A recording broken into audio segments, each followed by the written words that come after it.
Good evening, folks, and welcome to White Family Field in Beaver Dam, just outside of Beaver Dam High School. It's Justin Schwartzman alongside Jeff Sauer here on Radio Plus Video Sports with your Jeff's Live Streams team here today to cover some Wild Turkey Legion baseball. Post 210 takes on Post 384 out of Kewaskum. These teams have put together some pretty good battles this year already, but even in the past years, Jeff, they used to be in the same conference, a very familiar foe for both of these teams. Yeah, Kewaskum was a program, especially right as they were getting their artificial turf, was a program that was on the build, and they were being very, very competitive in the East Central Conference, which was a very tight conference that was dominated quite a bit by Waupun, but you also had some other programs coming up. We've also seen Campbell Sports got a solid Legion program. As you mentioned, Justin, these two teams have played twice. When we come back here after we hear from some of our sponsors, we'll talk a little bit about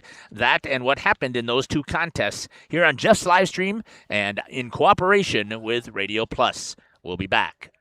And Travis with us here from the Wild Boar. Now the store, of course, under new ownership yourself. Talk about that for us. How's that been going? It's been excellent. We're really excited to be in Waupun and be the new owners of a well-run, family-owned business and a long tradition of serving the community and giving back. We're just going to build on that. We're looking forward to being a part of Waupun and its success. We're open daily, 8:30 to 9 p.m. We're at 814 West Main Street in Waupun. Follow us on Facebook, and then you'll get updates on new items, weekly specials, and event information. Cheers. It's time to take a walk through the Saputo door. You can join an award-winning team. You see, Saputo ranks within the top 3 for cheese production in the entire country. You've got career stability, great wages, benefits, and a lot more. Join the Saputo USA award-winning team. Starting wages at over $25 per hour. 2-hour shifts with premium shift pay. Great vacation and retirement opportunities. Just log on to Saputo.com and click on careers. You'll find them just outside of Waupun. Saputo is a proud sponsor of Waupun Baseball. Financial investments are very important, but so are the investments of time, patience, and encouragement of all of our young athletes and what they receive from their coaches, teachers, and mentors. That's why Edward Jones Investments is a proud supporter of sports. Contact your local Edward Jones financial advisor for your investment needs today by visiting edwardjones.com. Edward Jones, member SIPC.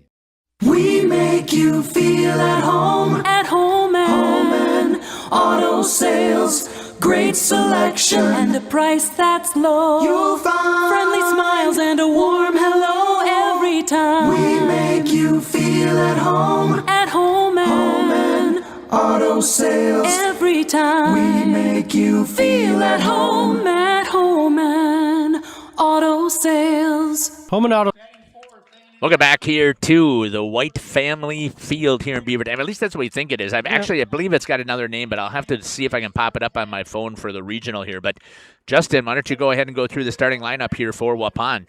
And Waupun will be the home team in this one. Logan Prawl will toad the rubber. He will start this one and bat first as well. Trey Schmidt will play center and bat second. Doing the catching and batting third will be Chase Beam. Brendan Redeker will be in right field and be in the cleanup spot today. Over at third base and batting fifth will be Graham Gopalan. Emmett Hall in left field today will bat sixth. Jacob Steinbach will be over at first base and bat seventh. Bennett Hall will be at second base and bat eighth. And Elijah Ewert will be at short and bat ninth. For the Kewaskum Tribe, as they're called. That's a travel ball team as well, so they get to be the Tribe with the Legion team and their travel ball over there, post 384. Jace Tusky will be the center fielder and lead things off. Kyle Haim will bat second and play short. Cole Lozer will be over at first. He'll bat third. At the catcher position and cleaning things up will be Easton Sabish. Alex Jacobson will be in right field and bat fifth. Nolan Marks will be the third baseman. He'll bat sixth. Anthony Drost will play left and bat seventh. Landon Scheel will be on the bump today. He'll bat eighth. And Devin Barrett will be at second and bat ninth. They're going to wrap things up here. Just a couple of extra kids for both teams. Not too many. National anthem coming up in just a few moments. Back after this on Radio Plus Video Sports in cooperation with Jeff's Live Streams. Sales is a proud sponsor of high school sports. It's the Customer Appreciation Mega Sale now at Waupun's Piggly Wiggly. 3 for $10 of Coca-Cola. Diet Coke and Sprite, $1.99 for select half gallon of Kemp's milk. Crystal Farms shredded or chunk cheese, $3.99. The Prairie Fresh Country Style spare ribs, $1.69 per pound. And deals on pizzas this week, too. The Customer Appreciation Mega Sale now at Waupun's Piggly Wiggly. Shop the pig and shop cattails this week, too. Having a sweet season. Speaking of sweetness, let's all get to Gooth's Candy. Gourmet coffee, specialty popcorn, a sweet bite of gourmet chocolates, and more. If you're seeking the finest, choose Gooth's Candy. Come and see them for some yummy homemade chocolates, turtles, drink specials, specialty popcorns, candy, nuts, ice cream, knickknacks, and much more. Main Street, Waupun. And Gooth's Candy, a sweet treat. The Waupun Area Booster Club would like to thank our amazing community and all sponsors for your support over the years. Your generosity means so much to the coaches, student athletes, and the entire Booster Club. Now, because of you, they're able to continue providing opportunities and resources that make a real lasting impact on our athletic programs. They're also excited to share that our 2026 Loop Climb Golf outing was a great success and look forward to seeing you at upcoming events.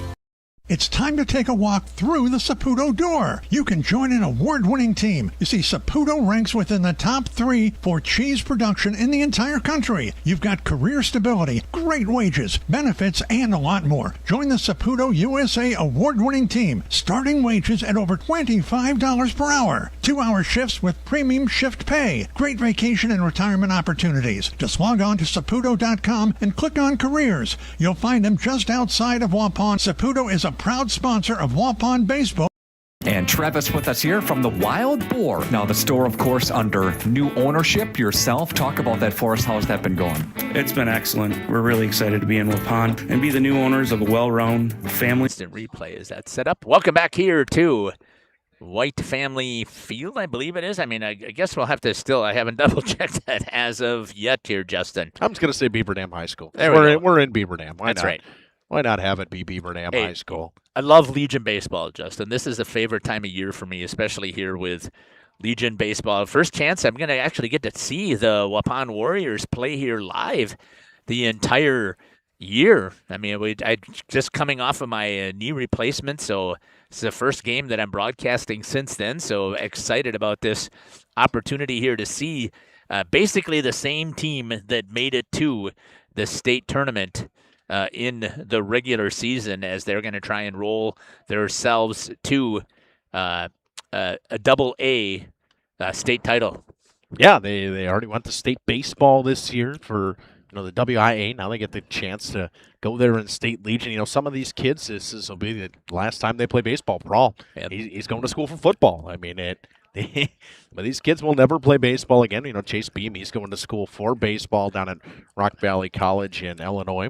Rockford, Illinois. We know that pretty well. We've seen a couple of kids from Waupun that have went there in the past. Drew Bailing, one that I remember from when I was in high school. Yep, absolutely. And I know there's a couple of girls from Lamira and softball that are going there as well. Yeah. So, I mean, it kind of cool to see different kids from different areas going to these things. I know that this Kewaskum team, there's a couple of kids that they have from their varsity team that are not on this team. And one of them is a left-hander that I remember that was a very good ball player. There's a couple of kids that aren't playing for them that I know that I've seen throughout the season, in the regular season in high school.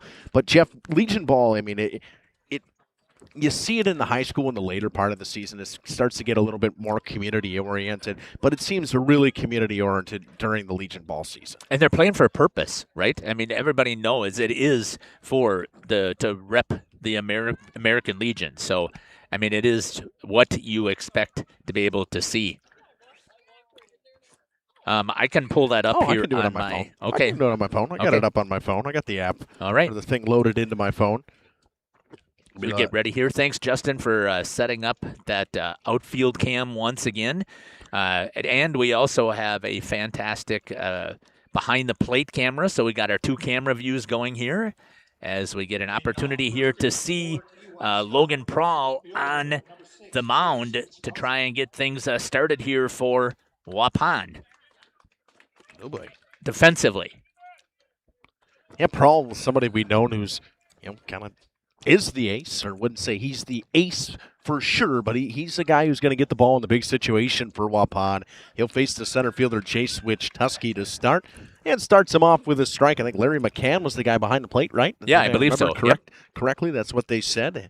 Don't get to see the umpires' names too often, but like to get them through. First pitch right at 6:30, Justin. That doesn't happen very often. No. Nice bunt from Wichtuski. Beam comes out of the hop, throws it on the first over the head of Steinbach, and it's all the way down the right field line. Hustling quick is Wichtuski. He's around second, all the way to third. They're going to send him home.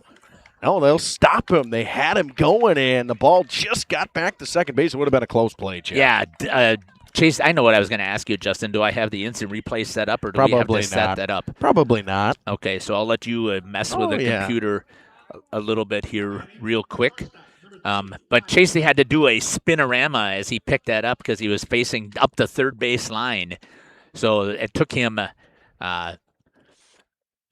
just couldn't quite with good speed there by Wichkowski. Coming home, they got to play at the plate, and he's in there safe. And Copowan just spiked it. It wasn't spiked, throwing the dirt, looking for Beam, and doing his job up there was Kyle Haim. But for Wichtuski on that bunt, I mean, even if you're Chase Beam with Wichtuski's speed as a lefty out of the box, you just pocket that. Yeah, right. You don't try to make that throw. That's a two-base error that goes on Beam, and then the run scores right after that. Right. Haim did his job. He had a soft single. It ends up being a soft hit, on the left side of the infield. You'd like it to be to the right side. Gopalin was in close enough to make the play. Just not a good throw. Now it's another left-hander. It'll be Cole Loser to step in. A nice breaking ball. Just missed outside. It's 1-0. It's an early 1-0 lead for the Tribe, or post 384 in Kewaskum. Short lead off of first. Pitch misses outside again. It's 2-0.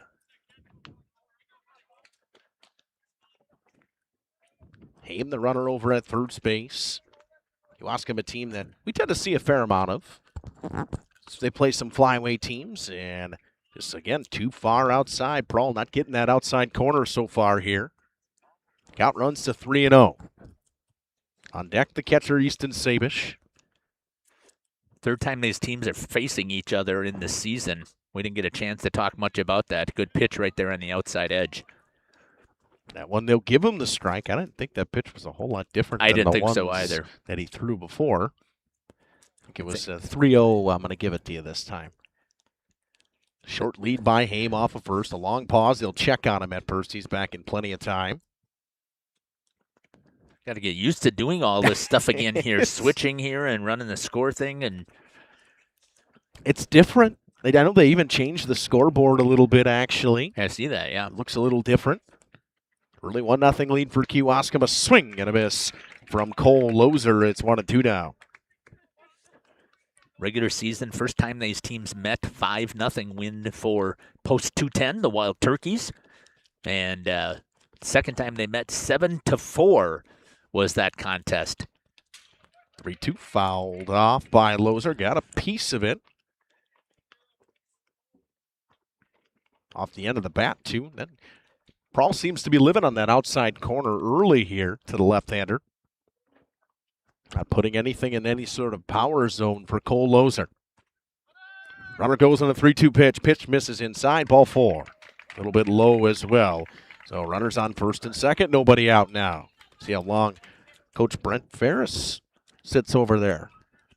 Maybe wants to have a conversation with Prawl in a few moments here if things get a little hairy to start. I mean, you really got to trust him. You got to let him go for a little while. I mean, he knows what he's doing out there, right? Yep. And he is a senior, right? And as you had mentioned, he just came back from the All-Star game for football. Yep. I believe he played for the North, maybe? And they won 41-0, or did he play for the South? No, now I can't remember. But either way, I know they won 41-0. I believe he had 2 touchdown passes in that receptions. Yep. Just a good athlete overall. A guy, a 3-sport athlete. He was a good basketball player for a while there. Got moves to 1-1 to Sabish. Sabish and bigger right-hander. Steps out of the box, gets his sign from third base. Brawl looks in at his battery mate and Chase Beam. Somebody, again, these two have been together for how many years working together as a pitcher and a catcher? I believe they were football teammates as well. Quarterback, wide receiver at that time as well. Right. You know, I mean, Yep. you get to have quite a friendship in a situation like that where you're running routes for your quarterback and you're catching bullpens for a guy. Something like that in a relationship that just doesn't, that grows so much over time. You can see how good of friends they are. They always are together, seems to be off the field as well. Yeah. 2-1, chop softly over to Gopal. Got to charge hard. Throws on the first. In Nice time. fire. Runners. Yeah, that was a good play. Sorry about talking Oh, over you're you, good. Justin. That's That a was great play. Great play over there. Gopal on the charge. Didn't even get those feet. That shows the arm strength that he's got. Fires across the diamond. Now, granted, it was Sabish, but it's still good play. Now it's Alex Jacobson trying to drive in a couple more runners here for Kewaskum Post 384 for the Tribe. I think we're just going to call him the Tribe from now There you on. go. Sounds good. I like it. It sounds nice name. It's a good name. First pitch to Jacobson is low and away. Just missed that outside corner. It's 1-0. Brawl's been living right on the edges and just really has not been able to get the call. Very tight strike zone. 1-0 pitch. Fouled straight back over our heads. I want to shout out Beaver Dam again. They had Wade Bates here with Daily Dodge earlier for the Beaver Dam game, and they left the tent up for us, so we're blocked out of the sun. A little wind block behind us. It's fantastic. Jeff Eberly does a fantastic job here. Brought us up a Gatorade. We love coming here. Fantastic job here by Beaver Dam Baseball. Nice breaking ball by Prawl. Way out in front was Jacobson. It's 1-2 now. This would be a big-time strikeout with two runners in scoring position. You know, ball in play to the right side. It's probably going to score a run with Haim over at third, who runs pretty well. Gopal in on the grass. The 1-2 pitch just a bit outside. It's 2-2. Tried a breaking ball to clip the outside corner, missed by a little bit. Count evens itself up at 2-2 with two runners on and one down here. In this top half of the first, been a long inning for Prawl so far. 18 pitches. That's why I've got him down too. It's amazing that our numbers matched. It doesn't happen very often. And a foul tip, and Beam can't hold on to it. Just cue balled right off of the end of the bat there. 19 pitches, 11 strikes, 8 balls. A lot of the balls came from that one at bat. Yeah, right. Brawl once again takes his time. Long, lanky right-hander. Looks like a wide receiver with his build. Yep. Basketball player. 2-2 pitch. That one skied to left. That will score a run. It's going to move Emmett Hall into the gap, and tagging up will be Heyman. Doing his job is Jacobson, and the Tribe take a 2-0 lead. Did his job. Did exactly what he needed to do. Got the runner in. You would almost like to see, and maybe not with a ton of speed out there, as Cole Lozer, but at least him try to fake a tag out there at second base. But the sacrifice fly does its job. Nolan Marks, the third baseman, will step in. What did I do wrong? I don't know. Should have worked. No, I'm talking about on this scoring thing. Oh, did it work? Would it run when you did it? Say again? The instant replay, did it run when you Oh, did yeah. it? Yeah. Okay. No, I'm talking about here. Jacobson had a pop fly out. Sacrifice fly. How about if I do that instead? Counts 1-0 to Marks. That pitch at the bottom of the zone to Marks. It's 1-1. Marks will be over at third base in this one. Over at third for Waupun is Gopalin. Elijah Ewert over at short. Bennett Hall at second. Jacob Steinbeck at first. And behind the plate is Chase Beam. The 1-1 from Prawl fouled back into the fence. It's 1-2 now. Out and left is Emmett Hall. In center is Trey Schmidt, and Brendan Redeker's out there in right field. For this Wild Turkeys team, maybe even hear me do a turkey call today. I'm pretty good at it. turn down my headset when you do it.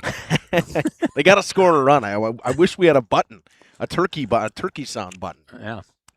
1-2 breaking ball. An ugly swing from Marks. The damage was done. It was a pair of hits and an error that got 2 runs across for the Tribe. They lead 2-0 after the away half of the first. We enter the home half of the first. See what Post 210 can put together. Own business and a long tradition of serving the community and giving back. We're just going to build on that. We're looking forward to being a part of Waupun and its success. We're open daily, 8:30 to 9 p.m. We're at 814 West Main Street in Waupun. Follow us on Facebook, and then you'll get updates on new items, weekly specials, and event information. Cheers. We make you feel at home and auto sales. Great selection and a price that's low. You'll find friendly smiles and a warm hello every time. We make you feel at home and auto sales. Every time we make you feel at home and auto sales. Home and Auto Sales is a proud sponsor of high school sports. Let's spend 30 seconds with Justin for the Redeker Radio Report. Justin, it's more than just dairy here. Talk about that for us. We have a complete electrical division, from new houses to remodels, rewiring, and more. We also sell Briggs & Stratton whole home generators, boasting one of the best 10-year warranties in the business. This monthly moo has been previously recorded from Gudenkopf Farms. Redeker Dairy, moving to serve you better. Get ready to hit the links for a great cause. Join the Waupun Athletic Booster Club for the annual Lou Klein Memorial Golf Outing and Steak Dinner on Tuesday, July 21st. This exciting event is one of the Booster Club's biggest fundraisers of the year, helping support Waupun athletics and our student athletes. Funds raised provide student scholarships, upgrade athletic equipment, and support team needs beyond the regular athletic budget. Gather your foursome and enjoy a day of golf, great food, and community support, all while making a difference for local athletes. Spaces are limited. Thank you for supporting Waupun Athletics. We could not do it. Logan Prawl to lead things off. He will face Landon Scheel, will tote the rubber today for this Tribe team. Post 384 on a Kewaskum. You know, Jeff, Kewaskum, if it was in Kewaskum, it would have been awesome for me. That's even closer than coming to Beaver Dam. Prawl with a healthy cut at the first pitch from Scheel. It's in there for a strike. It's 0-1. Scheel's someone I actually saw this year. He pitched against Lamira when they played Lamira High School in the varsity season. Know what you're going to get out of him. Not a great fastball, and teeing off on it is Prawl into center, but a nice play by Wichtusky out there. Grabs it on the run. Sorry about that with the switcher there because I had to switch the pitcher. So for some reason it had down that Marks was the pitcher, but got her switched out now. It had Heim as the pitcher. Heim's over at short. That I know. Okay, so I can change that. Devin Barrett's over at second base. Cole Lozer over at first. Behind the plate is Easton Sabish. Nolan Marks at third. And now it's Trey Schmidt. Watch this one just miss. It's 1-0 now. Power hitting beam on deck. You know what he did this year in the high school season? Had a walk-off home run in the sectional finals to send Waupun to state, where they ended up losing to a very good Kenosha St. Joe's team and a kid who was drafted in the 8th round of the Major League draft this year. I believe it was the 8th round. Yeah, the kid from Kenosha St. Joe's. He's a very good ball player. Big guy. He looks like a baseball player. Counts 1-1 to Trey Schmidt. Scheel throws that get-me-over breaking ball for a strike. It's 1-2 now. Scheel, not a ton of gas. Not going to get a ton of gas on the fastball. Kind of places pitches quite well. Upon a team that seems to see a lot of heat. So see if they can adjust to that one. That one spiked in the dirt. It's 2-2 now. Nice stop by Sabish back there. I always respect the catcher that'll still put in the effort to make the stop with nobody on base. But you got to also understand here, a lot of these Waupun players have been playing for numerous years, so they have seen everything come off of that pitcher's mound. And they're usually pretty well disciplined at the plate. 3-2 now to Schmidt. Schmidt a speedster, and with the infield, way back, I would have thought maybe even thought about laying down a bunt. That one called strike 3 on the inside corner. Got him looking. Surprise. And now it's the ever dangerous Chase Beam going to play JUCO at Rock Valley College in Rockford, Illinois. Was the ipso facto hero for this team the entire season in their high school season, and he's just a very good baseball player. It's an all-around athlete. Good football player, good hockey player. Takes the first pitch. It's in there for a strike. It's 0-1. But beyond that, he's just an absolute good kid. Gem of a guy. Just a good kid. Yeah, he's just phenomenal. Always giving the credit to his teammates. He's just a great teammate, great leader for all of the teams that he's been a part of. Shield missed outside with the breaking ball. Beam's at least trying to extend the inning on to Brennan Redeker. Shield trying to go 1-2-3 on this Wild Turkeys team. He finds the outside corner. It's 1-2. That's a nice pitch. Yeah, right on the outside edge, right at the knees. It's a tough one to get a piece of. As always, Bob Spanbauer over at third base. And Sam Lenz over there at first base doing the coaching. That one down and away. Counts 2-2 to Beam. Otis likes to sit in the dugout. Yep. He likes to be in the dugout. Yep, Coach Ferris doesn't have any problem delegating off out on the field and letting his assistant coaches coach. 2-2 to Beam. Swing and a miss, bounced in the dirt. It'll be picked up by Sabish. He'll flip it on to first in time. 1-2-3. They go for the Wild Turkeys. The Tribe lead 2-0 here on Radio Plus Video Sports in cooperations with Jeff's live streams after 1. Without you. Having a sweet season. Speaking of sweetness, let's all get to Guth's Candy. Gourmet coffee, specialty popcorn, a sweet bite of gourmet chocolates, and more. If you're seeking the finest, choose Guth's Candy. Come and see them for some yummy homemade chocolates, turtles, drink specials, specialty popcorns, candy, nuts, ice cream, knickknacks, and much more. Main Street, Waupun. And Guth's Candy, a sweet treat.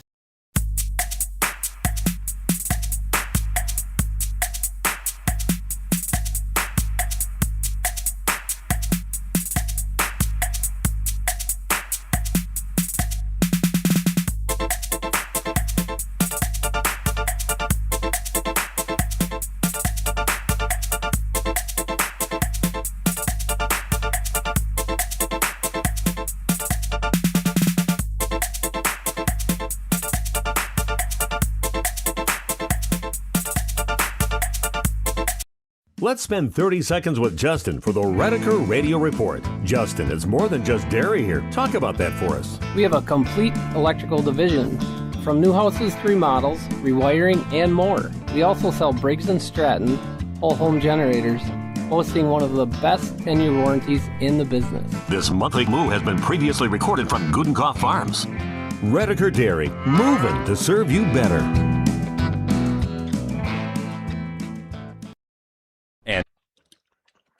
Back here to Beaver Dam, and Chase Beam jogs out of the dugout. It'll be 7-8-9 due up for the Tribe. They had a pretty good inning in that first inning and a long inning, effectively putting up 24 pitches was Logan Prawl in that inning. Only 13 coming from Landon Shield. He almost put him in half, and he was effective. He threw a ton of strikes.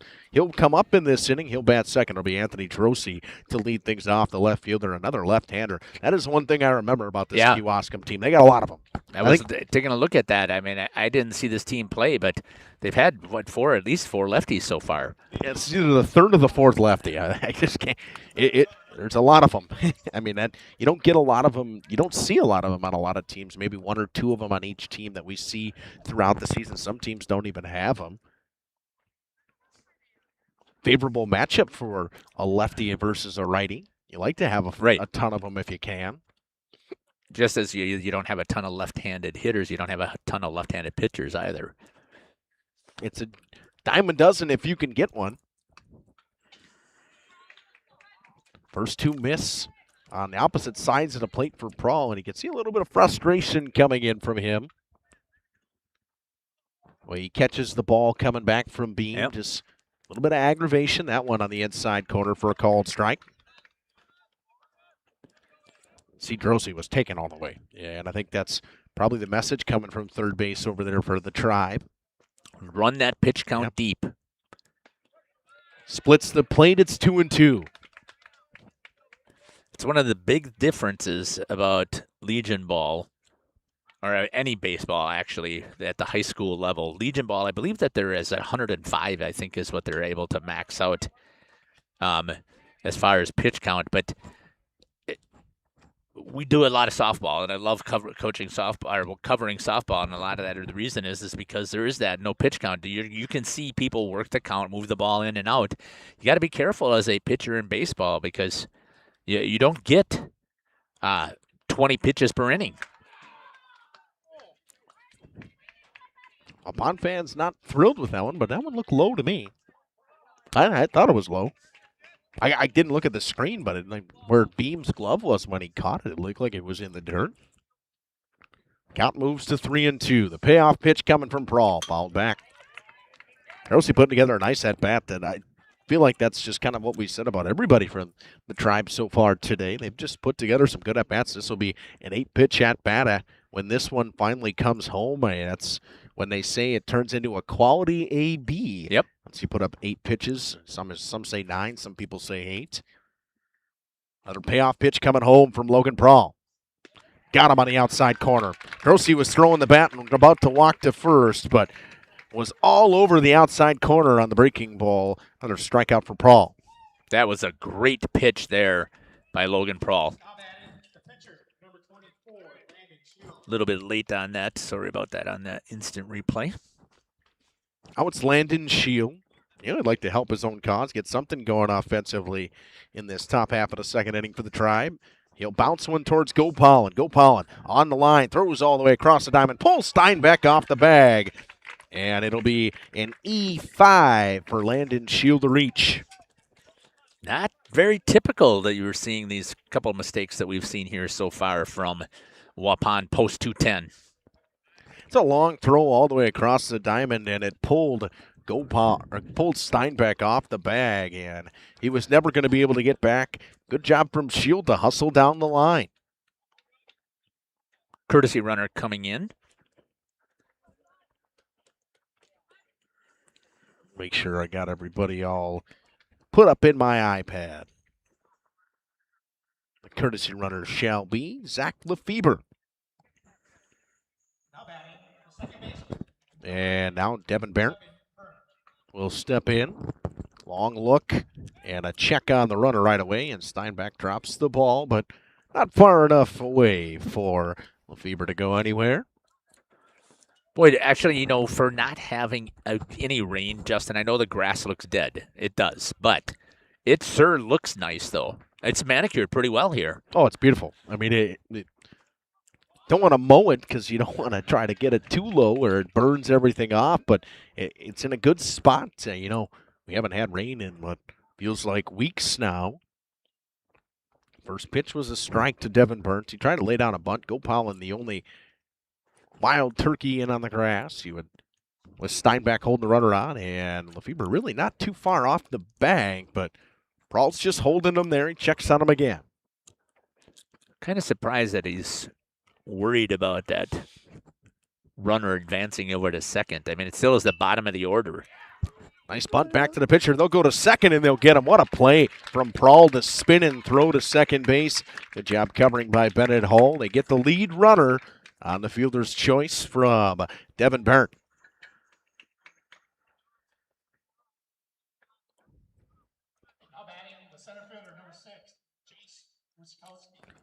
Tusky will step in. He made a nice catch in center on Logan Prawl. First time. Second time he will come to the plate in this one.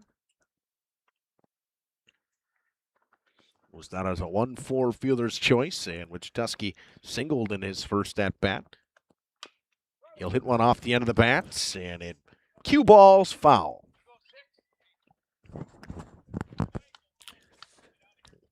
See if they're worried about, they're not really worried about the speed at which Tusky. I know, that's what I was just thinking here. Left-handed hitter. He's back with 2 down. And he laid down a bunt in his last at-bat for a single, so you would wonder why Gopalin is playing behind the bag, especially with the lefty up. Another long look from Prawl. Comes home in the 0-1. There's the bunt. Going to be What a tough beauty. play, and it was perfect again. We talked about how you would wonder why Gopalin is not playing up, and it was, with the right-handed pro on the mound, that's a tough job for him to go to the third base line and spin and throw, and J-Switch Tusky picks up his second bunt single of the day. Really nice play. Kyle Hames steps in. He singled the soft chopper over to Gopalin. Ended up scoring Wichtusky. That one just missed. You got 37 pitches for Logan? 38 now. 38, yeah. Runners on first and second, 2 down, and the Tribe threatening once again here in the top half of the second. Haim hits a high chopper to short, coming up with it and throwing all the way across the diamond is Ewert, and gets the out. They strand 2 on a pair of hits again. 4 hits for the Tribe through 2. They lead 2-0. We enter the home half of the second inning. Wild Turkey's trying to get something going. It'll be Redeker, Gopalin, Hull due up. Steve with us here, the other bar, Main Street in downtown Waupun, gearing up for a great week here, Steve. Memorial Day, will you be open? Open. Come home from camping, come get some food at the other bar. Good place to wind down from your big weekend of whatever you were doing, have a drink, have a nice meal, and relax. Probably out on the patio where it's going to be nice and sunny. Yeah, exactly. Wings, Friday fish fry, great specials, always daily, right? Yep, daily specials. Mondays pizzas, Tuesdays Mexican, Wednesday obviously you got more wings, $1 off burger on Thursdays, fish fry all day Friday, and then appetizer specials on Saturday and more wings on Sunday. What about the anniversary? Talk about that. Tease that a little bit for us. We're going 15 years this year, and the music thing has not worked out the best for the last couple of years, so we're thinking let's put together a couple Brewers buses and have a tailgate down at the Brewers game and celebrate down there. So we're in the process of putting it together, so watch for it. If you got any interest, obviously come in and tell our bartenders, see how much interest we have, how much we need. We'll go from there. The other bar, Main Street, Waupun. Have a great week, Steve. Thanks, Nick. You too. Ergo Bank says, welcome to June Dairy Days. You know, at Ergo Bank, we're not just about numbers and savings. We're about community, growth, and supporting the people who make our area special. Our local dairy farmers provide the best, just like our farmers. Ergo Bank is committed to delivering you quality and reliability. So whether you're looking to save for a new tractor or expand your herd, we're here to help you. Visit us online at ergobank.com. We're proud to be a part of June Dairy. Yep. Redeker attacks the first pitch, fouls it away. 4-5-6, the heart of the order due up for the Wild Turkeys in this inning. Landon Shield trying to have another efficient inning and get through it quickly and get the Tribe bats up and rolling again. Nice pitch in the outside corner. It's quickly 0-2 to Redeker.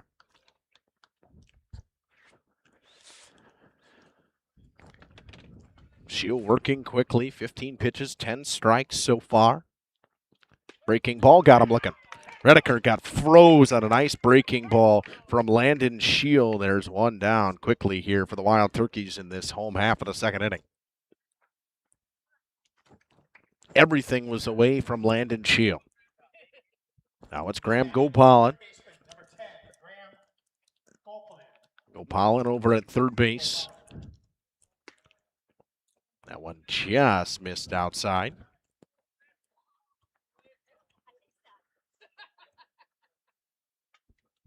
Counts 1-0. Shield winds and fires. Up and away. 2-0. Breeze blowing out. We can't really feel it here because of the canopy with this sunscreen blocking us here behind us. So, but you can see the flag standing up. It's picked up a little bit, too, and the flag wasn't moving as much when we first got here. It's moving a lot more now. The 2-0 is down and away. It's 3-0 now. Gopalin. Somebody finally working a little bit into a count against Landon Shield. 20th pitch of the day for Shield. The 3-0 pitch on the outside corner. It's 3-1.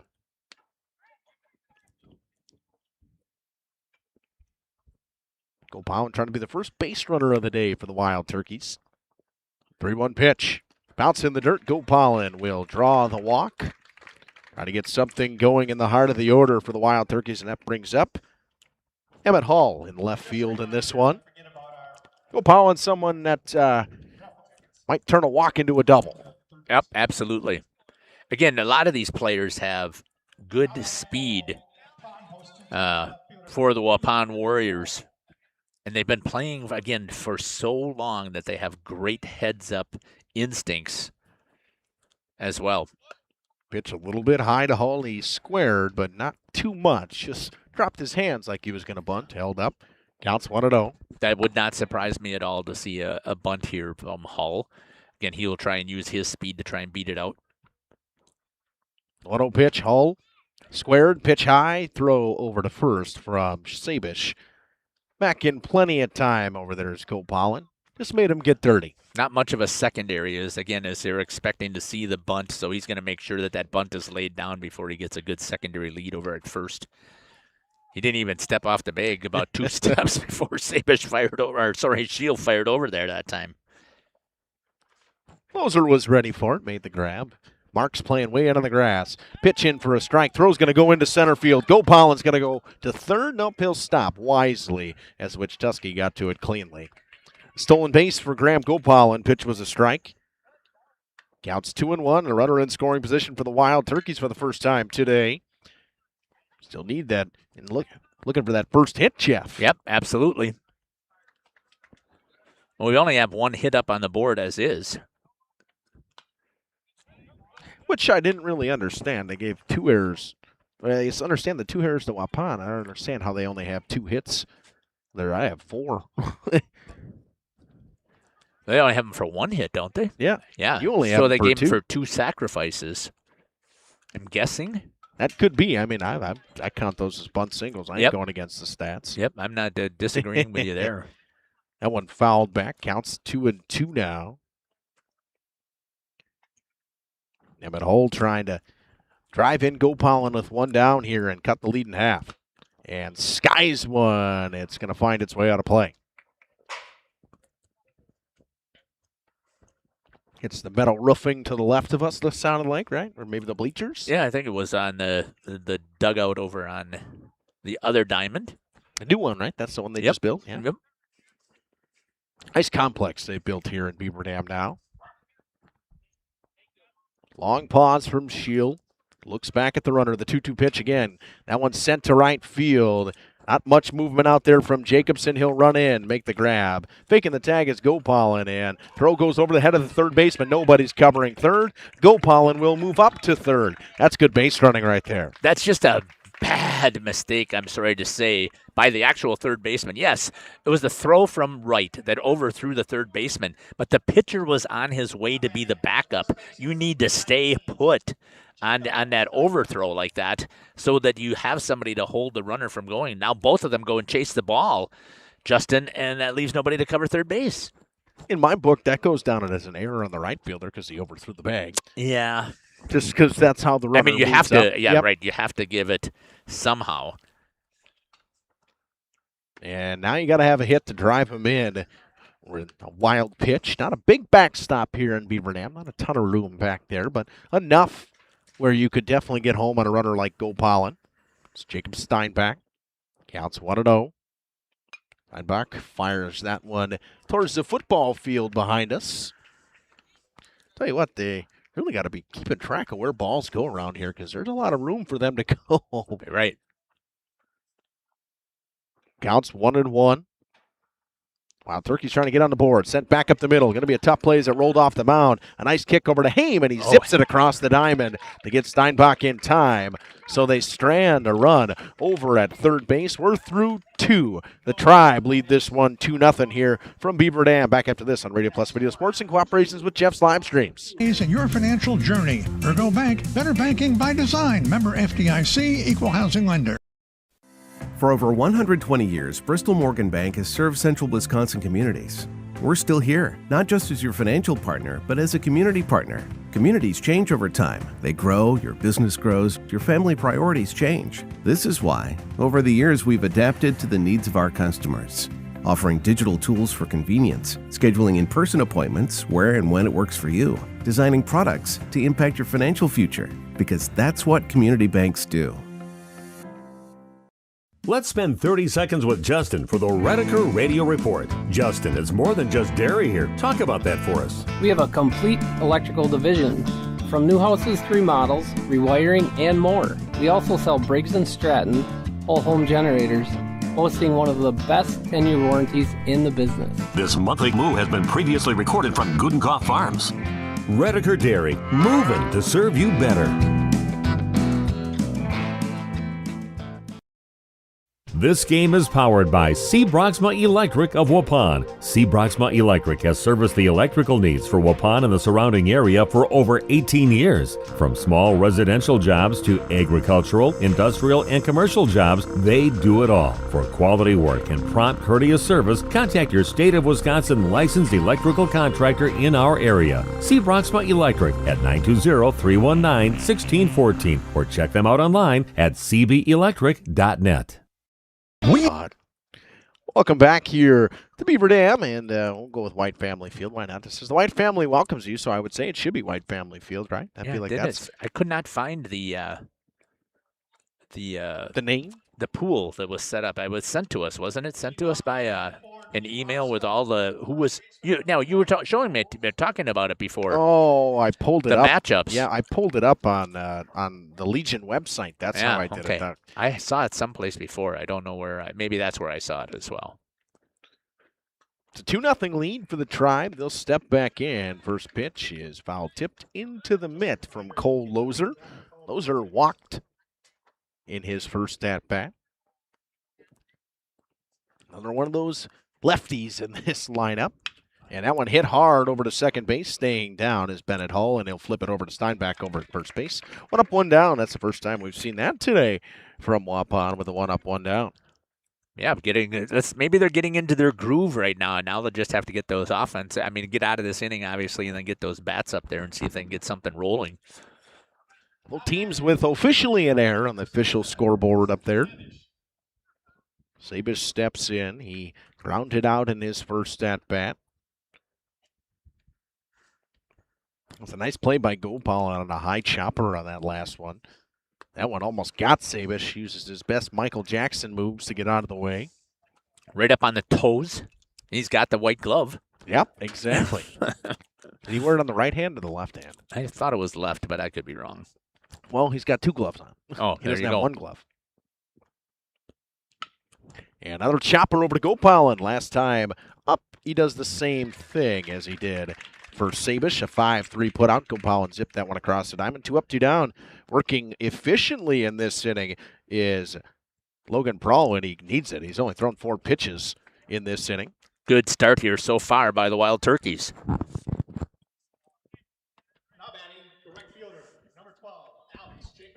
Well, and apparently he's only thrown 41 pitches. I feel like he's thrown 43.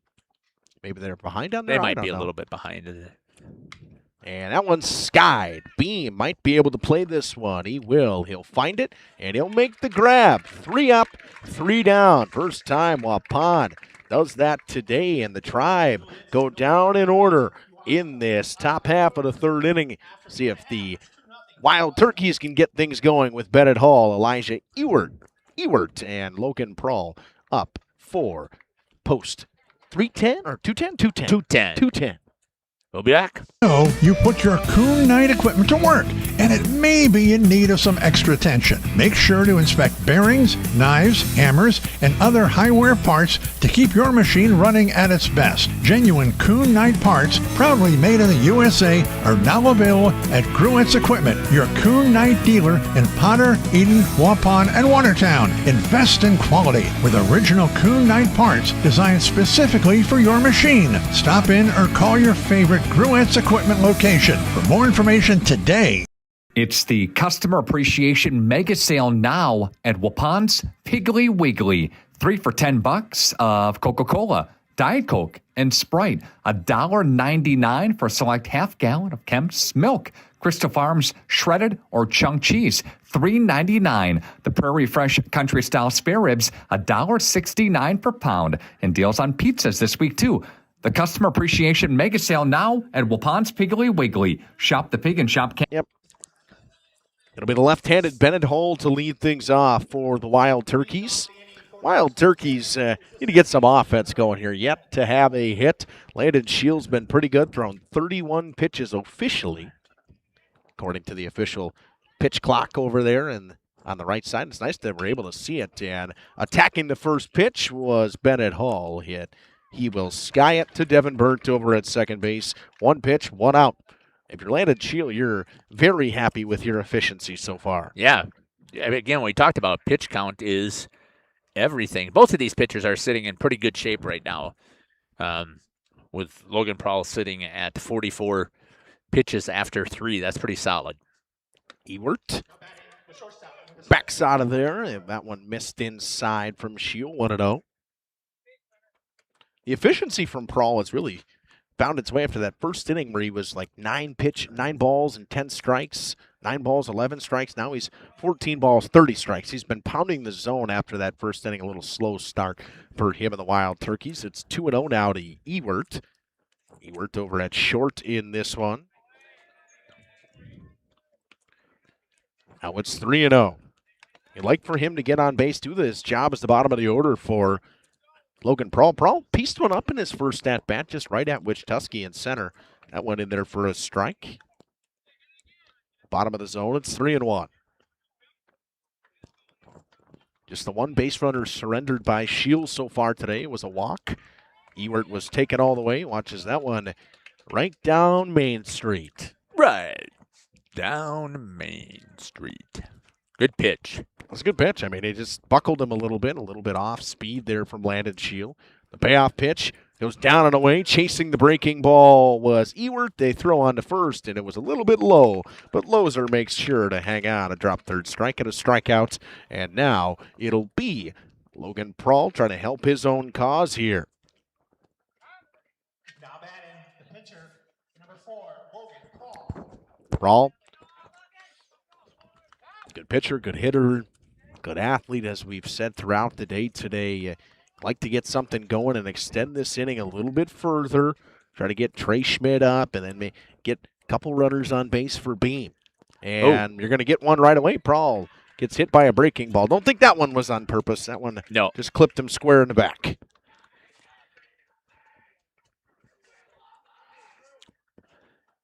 Be a hit by pitch, and effectively will extend the inning.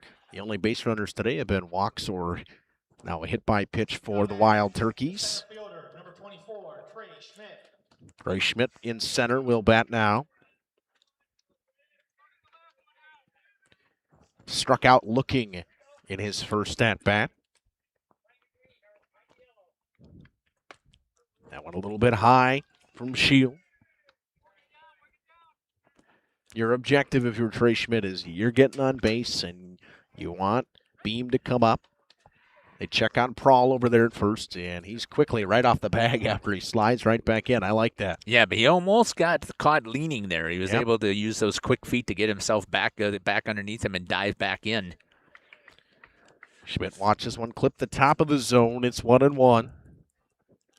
Prowl with good speed. It wouldn't surprise me here that if he can time this correctly, that he'll try and get himself over into second base to get rid of that force.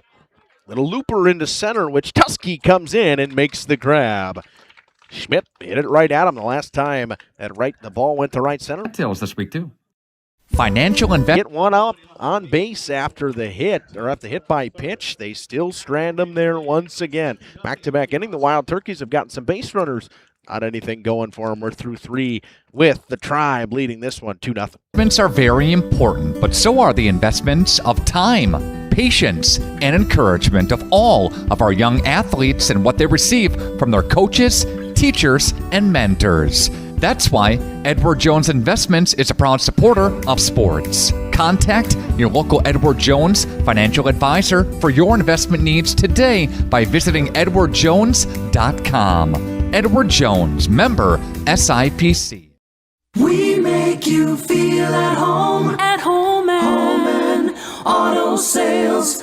Great selection and a price that's low. You'll find friendly smiles and a warm hello every time. We make you feel at home and auto sales. Every time we make you feel at home and auto sales. Home and Auto Sales is a proud sponsor of high school sports. Be Nolan Marks to lead things off. The third baseman for the Tribe. It'll be him, Anthony Droz. And the pitcher, Landon Shield, to lead things off in this inning. And 3 up, 3 down. Prahl went in his last inning of work. We'll see if he can do it here after getting hit by the pitch of Landon Shield. It was a breaking ball, so probably didn't hurt too much. Hit him square in the back. We haven't seen all of the Legion season this year. I mean, in fact, this is my first game, like I had mentioned before, but I don't know how much Waupun has been challenged this season. I didn't see anything about their tournament just because, again, I was laid up with the knee replacement, so I don't have any idea. But right now, Justin, down 2-0, going here into the top of the fourth. Again, I'm not worried about the experience this team has had. It has a ton of experience, so that's not the issue. But it's just interesting to me to see that they'd be down. Yeah, no hits as well. That's part of it. A pair of errors as well defensively. You'd like that to get fixed a little bit. Just maybe some pre-tournament hiccups to start this tournament. The pitch found the zone for a strike immediately, and I think Prahl's done a better job of that. That's something that we talk about throughout our broadcasts is first pitch strikes and how big they are in high school baseball. The softball, I think they can work counts a little bit better, but you got to get that first pitch strike. Yep, you absolutely have to. You cannot be behind in the count. 1-1 pitch is sky to left. Emmett Hall takes a couple steps over and makes the grab. 1 up, 1 down here for the Tribe in the top half of the fourth inning. Hall's made a couple of catches out there and left so far. Now it's the left-handed Anthony Drozy. Left fielder, number 2, A.J. Droz. They say A.J. Droz. I know it's Anthony is his name on the roster. I had him down as A.J. as But it is A.J. from the roster, as it says. Struck out looking at his first at-bat, and he gets caught looking at a first pitch strike. It's 0-1. Nice little off-speed pitch there by Prahl. Umpire's not in my good graces. He doesn't give much of a hand signal. No. You mean this doesn't work for you, Justin? It's hard to see. And excuse me swing, it gets grounded to Gopal, and he'll have to get rid of it quickly and beats it. Good speed from Droz. He beats that one out. Good speed and left-handed. He needed that extra half step in the box, and he got it. It's a slow roller on the infield, and Gopal had to charge hard. He got rid of it quickly, just not quick enough. Now it's Landon Shield. Reached on an error by Graham Gopal in his last at-bat. Chopped one high down the line. Talked briefly about it. The Wild Turkeys put up a 5 spot the first time that they played them, 5-0. Second time, 7-4. So you got to be thinking, if you are the Tribe, we've got to put up at least 5. Yeah, you would think. I mean, especially because you know what you could get, and you're happy that that inning ended the way it did, because now you have Chase Beam coming up in this bottom half of this fourth inning when they get out of this with nobody in front of him, nobody on base. He can do his damage with nobody on base. The 0-1 pitch, an ugly swing from Shield. He's down 0-2. He's way out in front of the breaking ball from Logan Prahl. Temps cool down. Sun peeks its way all the way out now. It's been behind the clouds for a while, and Shield got caught looking. Another strikeout for Prahl. And the Wild Turkeys trying to strand that runner. Anthony Droz over there at first base after his infield signal. Now it's Devin Burnt. Reached on a bunt in his last at-bat. They say it was a sacrifice bunt. But give her I thought it was a hit. Straight up bunt. That went in there for a strike. Prahl so far today has struck out 3, 2 of them looking and 1 swinging.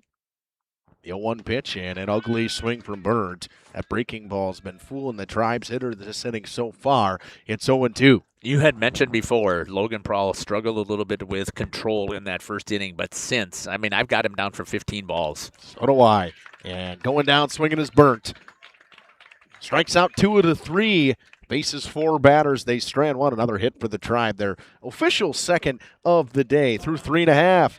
Kewaskum leads this one 2-0 Chase Beam to lead things off for the Wild Turkeys after this. It's time to take a walk through the Saputo door. You can join an award-winning team. You see, Saputo ranks within the top 3 for cheese production in the entire country. You've got career stability, great wages, benefits, and a lot more. Join the Saputo USA award-winning team. Starting wages at over $25 per hour. 2-hour shifts with premium shift pay. Great vacation and retirement opportunities. Just log on to Saputo.com and click on careers. You'll find them just outside of Waupun. Saputo is a proud sponsor of Waupun Baseball.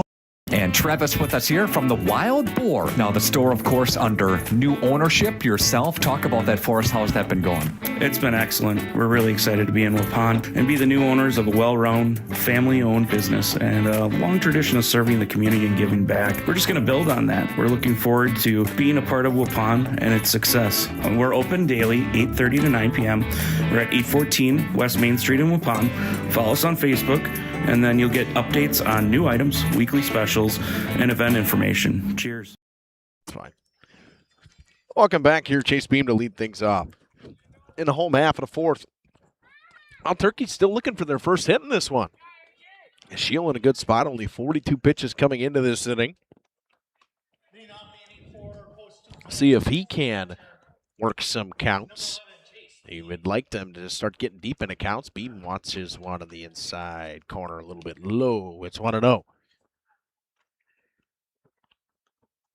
Big breaking ball from Shield. Good placement on the fastball so far. There's that breaking ball.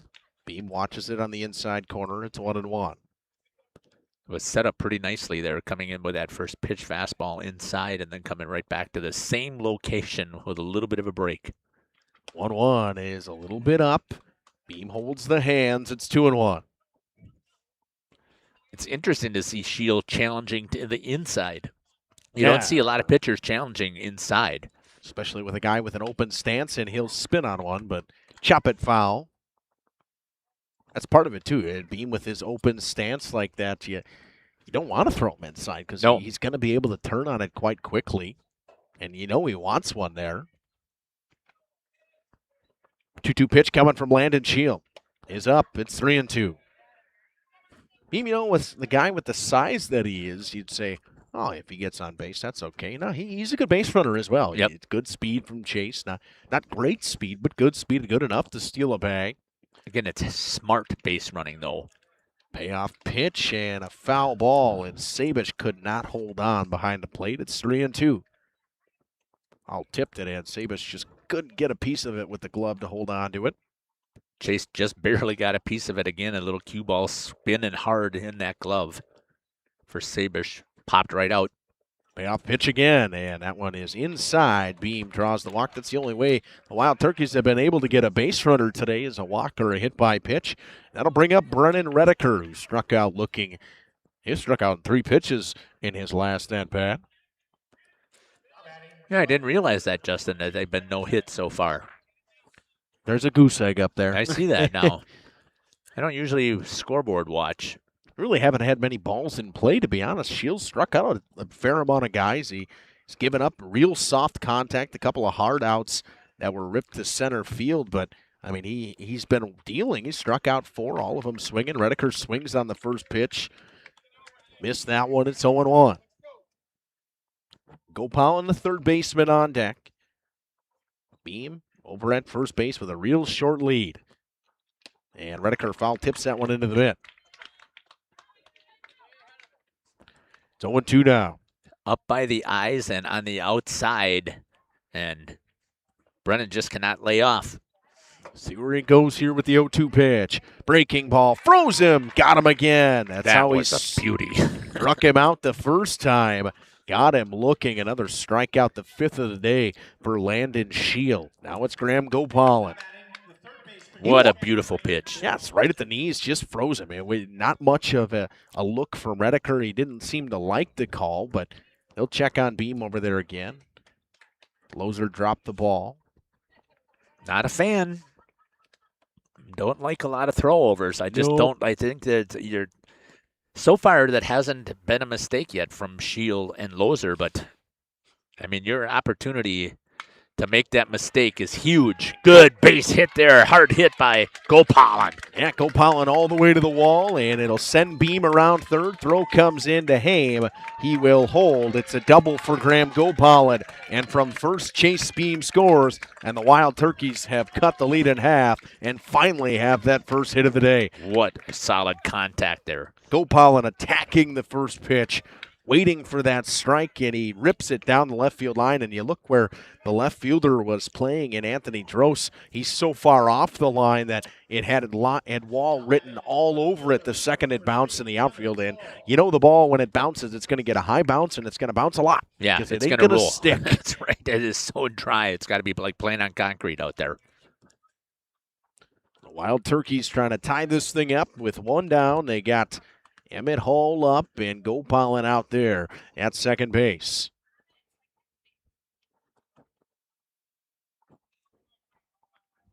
That one missed high. It's 1-0. And they got him picked off. Gopalin goes to third. He got around the tag. He's safe. What a play by Graham Gopalin. Didn't get the switcher there in time to see it, but what a great slide by Gopalin. You know, that's a fun stolen base right there. Yeah, it is. And a long walk, Kewaskum. Oh, yeah, you expect that he's got to challenge it. Why wouldn't he? He can't challenge anything. Well, I mean, he's going to go out there and ask him, are you sure? And the umpire, I think, is going to go, well, I'm not sure if I actually saw it that way or not. I just threw up the safe sign. It was a good steal. I mean, it looked like it was beautiful. It looked like pickoff play. Danced around it. It was a good pickoff from Shield, and the board's got the count as 0-1, but I thought that was a ball. The first pitch. I had it down as a ball. Looked like it was very high. Yep, safe. Yeah, I mean they can't. That behind the plate guy is never going to be able to see that. He's never going to overrule either, Yep. unless it's an absolute positivity. Yep. But I thought the umpire was in perfect position on that one. I mean, he was playing right between at the shortstop position basically, and as soon as he saw the runner out of his peripheral, turned and looked right at third. 2-1 now. 2-1 is the score. Counts 2-0 to Emmett Hall, and just 90 feet away is Graham Gopalin. For the Wild Turkeys trying to tie this thing up here when it looked like, no hits. They really haven't been getting anything going offensively. The last couple innings, they started to get some more base runners, working counts against Landon Shield, and just like that, Landon Shield's pitch count is above Logan Prall's. Yep. Counts 2-1. Chopped on the ground to short. That's going to tie the ball game. Haim's going to take the out at first. Gopalin scores, and the Wild Turkeys have tied it at 2. A hard enough hit ball at short where Gopalin was able to get quickly scamper his way home. And now it's Steinbach to step in, trying to get something started again with 2 down.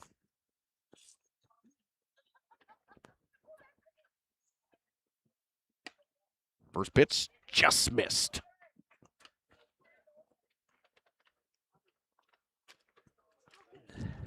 Counts 1-0. Steinbach is 0 for 1 on the day with a ground out and pops him up. Haim's got a range back, and he'll make the grab fairly simply. Damage done. 1 hit, 2 runs come across for the Wild Turkeys. They tie it. Through 4, we sit at 2-2. We enter the 5th. It'll be 1-2-3, which Tusky, Haim, Loser do up for the Tribe.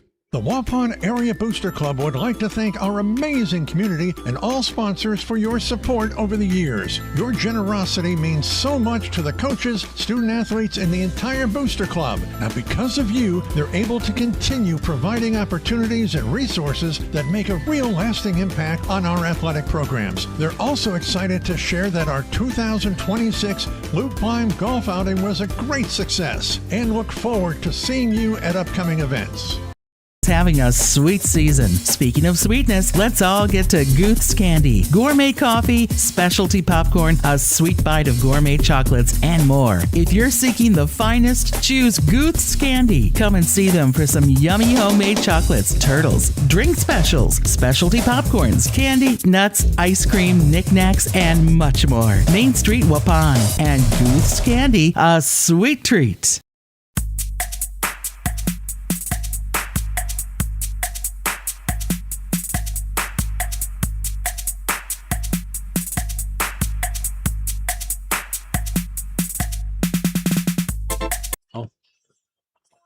Welcome back here to Beaver Dam. And again, thanks for the hospitality. This tent is pretty nice up here, and the temperatures have really cooled down. I'm a fan of the fact that the wind is not hitting my back up here right now. It'll be 1-2-3, which Tuskegee, Haim, and Loser do up for the Tribe. As the Wild Turkeys have tied things up at 2 apiece, we'll see if they can get that 1-2-3 inning. When you tie things up, to get that momentum going, you got to go out defensively and put up a goose egg to get going again and get the bats back up and rolling in the bottom of the 5th. And if you are a Tribe fan, you obviously want your guys to respond and get themselves out there now. And, yeah, I think Gopalin learned after last time, which Tuskegee laid one down. He's playing way in on the grass over there at third base. They're not going to let him beat him with his speed again, especially via the bunt, so you probably see which Tuskegee swing away here, and he'll take a first pitch strike on the outside corner.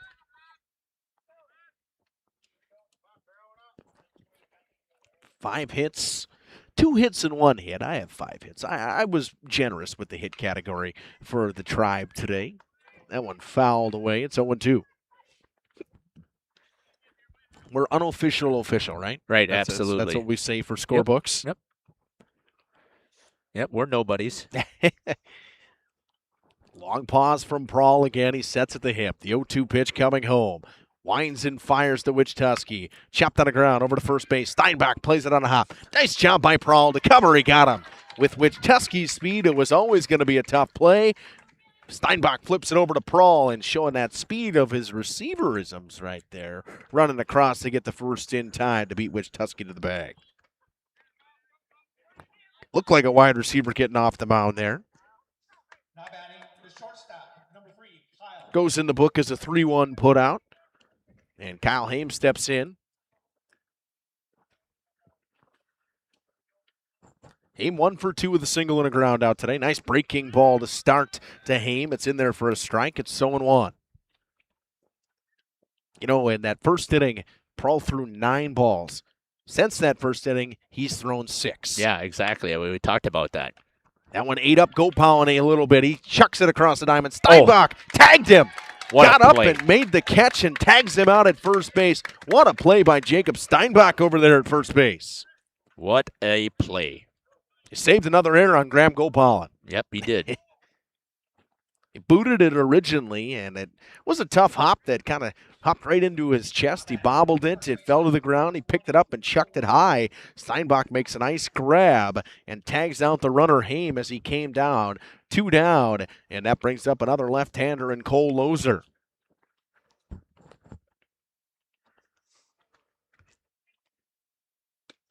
First pitch, a breaking ball is down and away. It's 1-0. Prawl with that nice looping curve ball.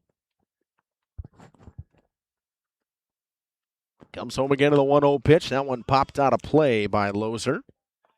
The one thing I'll say about this Tribe team, early in the game, they were working a ton of counts. They have not been able to do that. They've been attacking early in counts and getting outs. Prawl picked up a couple more strikeouts as the game has moved on. That one's away. Nice pop of the glove back there of Chase Beam. It's 2-1 now. He's got that real late arm side run on his fastball as well. 2-1 pitch to Loser. Breaking ball missed away. It's 3-1. I got to come with a strike to Cole Loser here. The catcher Easton Sabish on deck. Wild Turkey's trying to set him 1-2-3 here in the top half of the 5th. Loser buckled the knees on a breaking ball. It's 3-2.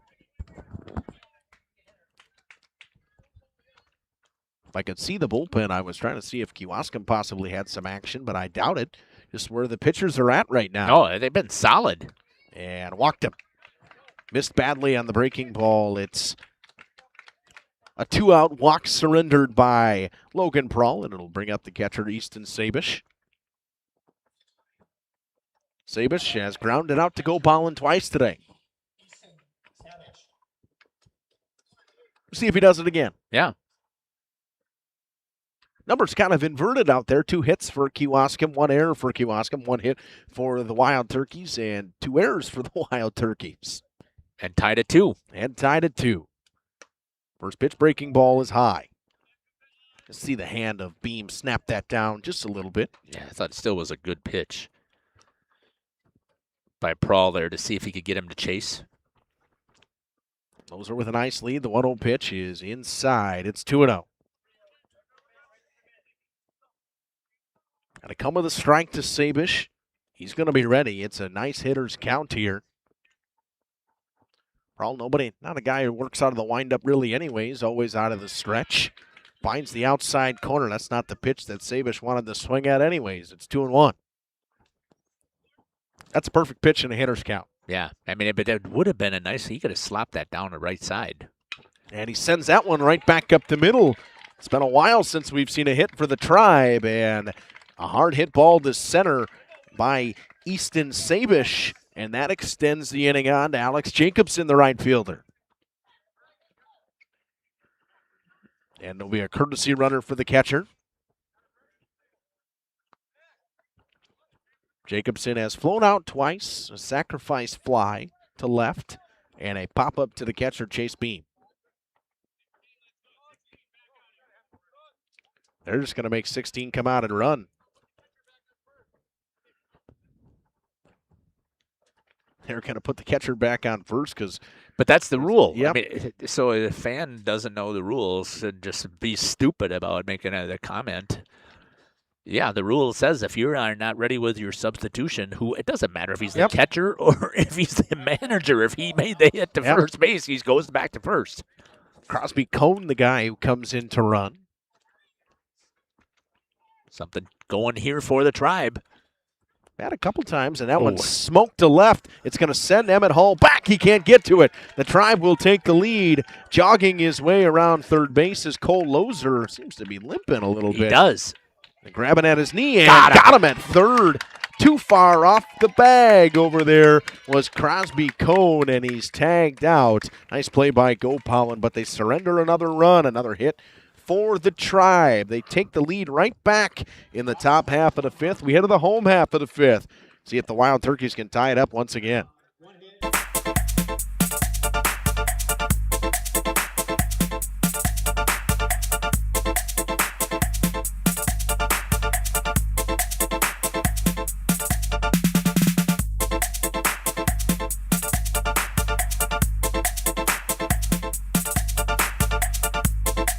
And Steve with us here, the Other Bar, Main Street in downtown Waupun, gearing up for a great week here, Steve. Memorial Day, will you be open? Open. Come home from camping, come get some food at the Other Bar. Good place to wind down from your big weekend of whatever you were doing. Have a drink, have a nice meal, and relax. Probably out on the patio where it's going to be nice and sunny. Yeah, exactly. Wings, Friday fish fry, great specials, always daily, right? Yep, daily specials. Mondays pizzas, Tuesdays Mexican, Wednesday obviously you got more wings, $1 off burger on Thursdays, fish fry all day Friday, and then appetizer specials on Saturday and more wings on Sunday. What about the anniversary? Talk about that. Tease that a little bit for us. We're going 15 years this year, and the music thing has not worked out the best for the last couple of years, so we're thinking let's put together a couple Brewers buses and have a tailgate down at the Brewers game and celebrate down there. So we're in the process of putting it together, so watch for it. If you got any interest, obviously come in and tell our bartenders, see how much interest we have, how much we need. We'll go from there. The Other Bar, Main Street, Waupun. Have a great week, Steve. It'll be Bennett Hall to lead things off. Another left-hander, 8-9-1. It'll be Hull, Ewert, and Prawl due up for the Wild Turkeys. Jeff, you know what that sounds like? What? Runs. Sounds like runs to me. They need them.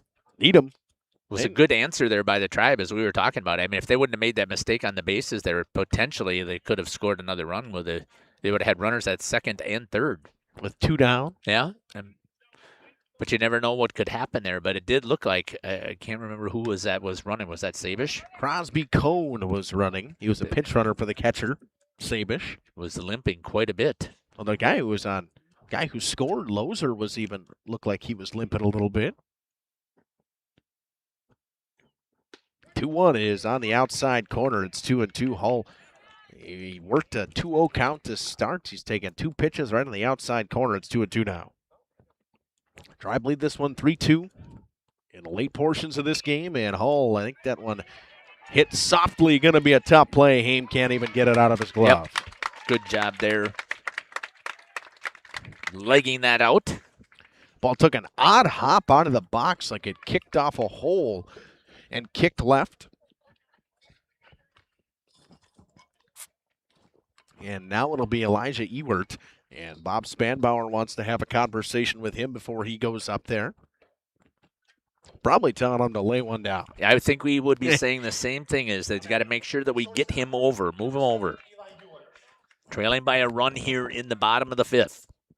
And it's a move him over thing, especially because the top of the order is coming up. Right. You got Prowl on deck. Schmidt's in the hole. Beam, the inning could extend to him. I mean, the guys you want to drive in the run are coming up, and he'll lay it down. It's a good one, just too much spin on it. I'm assuming that he also talked to him about where to put it, and he put it down the first baseline, and it was a really good opportunity there, I thought, by Ewert. You know, my favorite place, and I've seen a couple of kids do it this year, is if you can stick it, because short and second are going to go cover third or first, respectively second. If you can stick it between first and the pitcher on that backside of the mound, it's always a tough play. Just don't see many guys trying to bunt there anymore. You surprised to see him swing away on the second one? Yep, and a quick throw. They almost got him. Back just in time over there was Bennett Hall on the dive.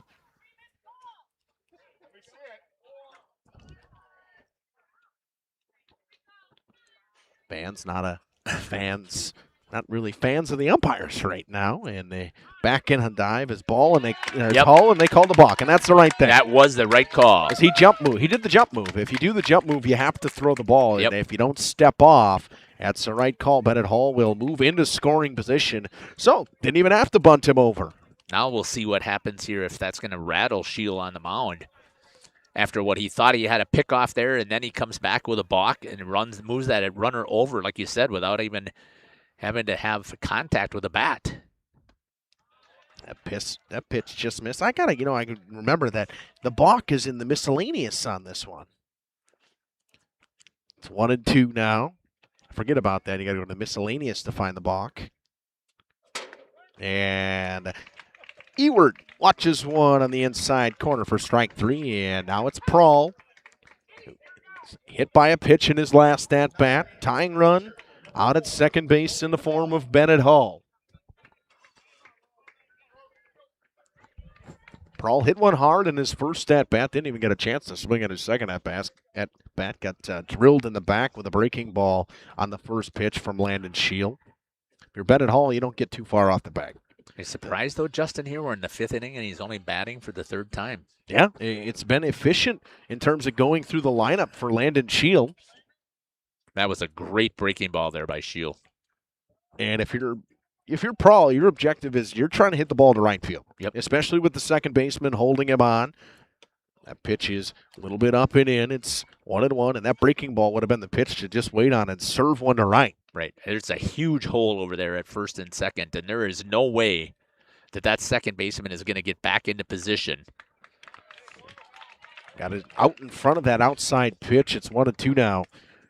Trey Schmidt, the center fielder, on deck. Another good chance for the Wild Turkeys in this bottom half of the 5th. They had popped a pair in the bottom half of the 4th. 1-2 pitch, down in the dirt. 2-2. Prowl would really love to help himself here right now with a good contact here. At least move that runner over into third. Help himself as the pitcher. 2-2 pitch is up. It's 3-2. Shield just tried to overthrow that one, and there is no break to it whatsoever. Shield over 70 pitches, 73 for him today, 71 for Prowl. Can throw 105 in a day, not just a game, a day in Legion Ball. And Prowl spits on one in the dirt. He'll take the walk, and Trey Schmidt will come up with runners on first and second. I was almost wondering there, Justin. Again, I play very unconventional. I always have coached that way. I would have considered on that 3-2 count to even send the runner from second over to third, just to see how the reaction would have been, right? You got a pitch coming to home.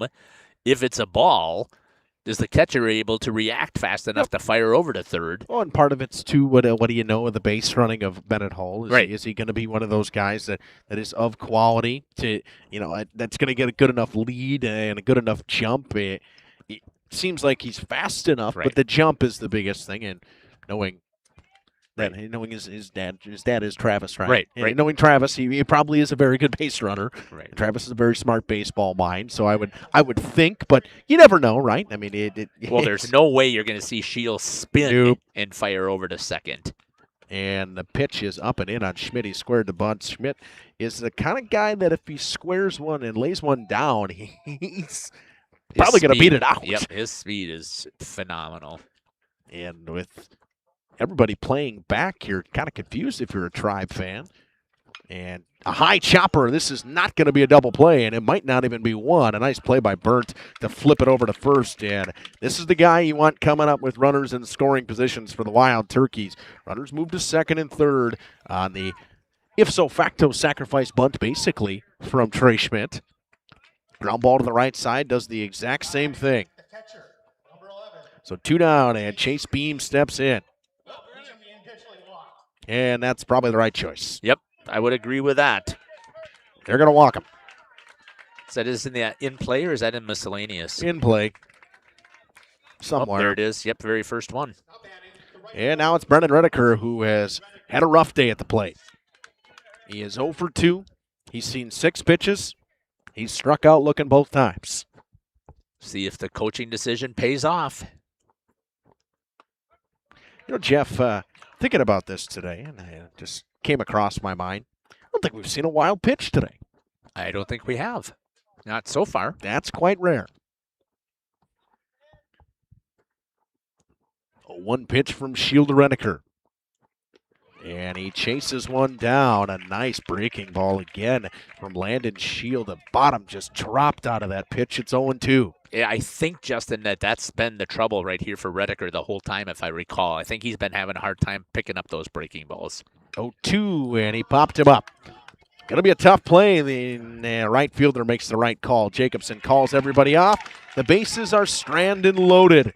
A smart move by the Tribe. They intentionally walk Beam. They leave the bases loaded to the Wild Turkeys through 5. It's 3-2 Tribe. Back into this. Thanks, Nick. You too. Ergo Bank says, welcome to June Dairy Days. You know, at Ergo Bank, we're not just about numbers and savings. We're about community, growth, and supporting the people who make our area special. Our local dairy farmers provide the best, just like our farmers. Ergo Bank is committed to delivering you quality and reliability. So whether you're looking to save for a new tractor or expand your herd, we're here to help you. Visit us online at ergobank.com. We're proud to be a part of June Dairy Days and your financial journey. Ergo Bank, better banking by design. Member FDIC, equal housing lender. For over 120 years, Bristol Morgan Bank has served central Wisconsin communities. We're still here, not just as your financial partner, but as a community partner. Communities change over time. They grow, your business grows, your family priorities change. This is why, over the years, we've adapted to the needs of our customers, offering digital tools for convenience, scheduling in-person appointments where and when it works for you, designing products to impact your financial future, because that's what community banks do. This game is powered by C. Broxma Electric of Waupun. C. Broxma Electric has serviced the electrical needs for Waupun and the surrounding area for over 18 years. From small residential jobs to agricultural, industrial, and commercial jobs, they do it all. For quality work and prompt, courteous service, contact your State of Wisconsin licensed electrical contractor in our area. C. Broxma Electric at 920-319-1614 or check them out online at cbelectric.net. The Tribe, as they head into the top half of the 6th, they'll go Marks, Trost, Shield, 6, 7, 8. And they've taken the lead in this one, 3-2, after the Wild Turkeys tied it up in the 4th, and they took the lead in the 5th. Do you think it helped Kewaskum to have played a game already today? Do you think that it may have? I mean, you typically don't think that way, but they played on the field. They know what this field, how it's going to react, and that type of stuff. So I'm just wondering if that played an advantage for them. I think it's the sitting around all day. I mean, the Waupun team, maybe some of these kids probably worked today, Yeah. and they sat around all day. And that's part of it, too, is, wow, like the team like Kewaskum played earlier today, I think it was 12:30, 1 o'clock against Beaver Dam, and they picked up the victory, I think 7-3 in that one. And they got to play earlier, then they sat and watched some more baseball. They didn't go anywhere. That one missed the inside of the first pitch from Prawl. Prawl now at 72 pitches in this one. Not really in a pitch count issue as either of these guys. No. That one's down. 2-0. Logan's been very efficient with strikes today. He's thrown 50 of them on 73 pitches. 47 on 79 from Landon Shield. The 2-0 goes right down the chute. It's 2-1. If your marks here, like, that might be the best pitch I'm going to see in the at-bat. Right. 2-1 is a tad bit outside. It's 3-1. This part of the order has really not swung the bat much from this Kewaskum team. 3-1. Sends it right back to Prawl. Makes a nice play on the mound, and he'll flip it over to Steinbach. Second time we've seen Prawl make a pretty good defensive play today. The other one was racing to the bag. That one he snatches and flips it over to Steinbach for the first out of the inning. Good reaction there by Logan, fielding his position as the pitcher. Say PFP, pitcher's fielding position is what they call that. Now it's Anthony Drost, who reached on an infield single in his last at-bat.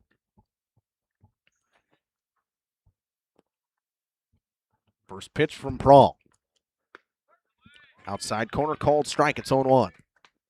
That fastball, Jeff, has that real late arm side run on it that seems to be, as the day's gone on, it's starting to move a little bit more, and Kewaskum's hitters are getting a little bit more fooled by it.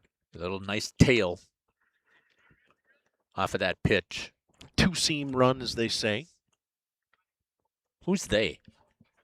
They would be like your pitch analysts, your guys who like looking at horizontal and vertical, or horizontal movement and vertical movement that go on your pitches, your fastballs, your curveballs, your sliders. I just wanted to know who they was.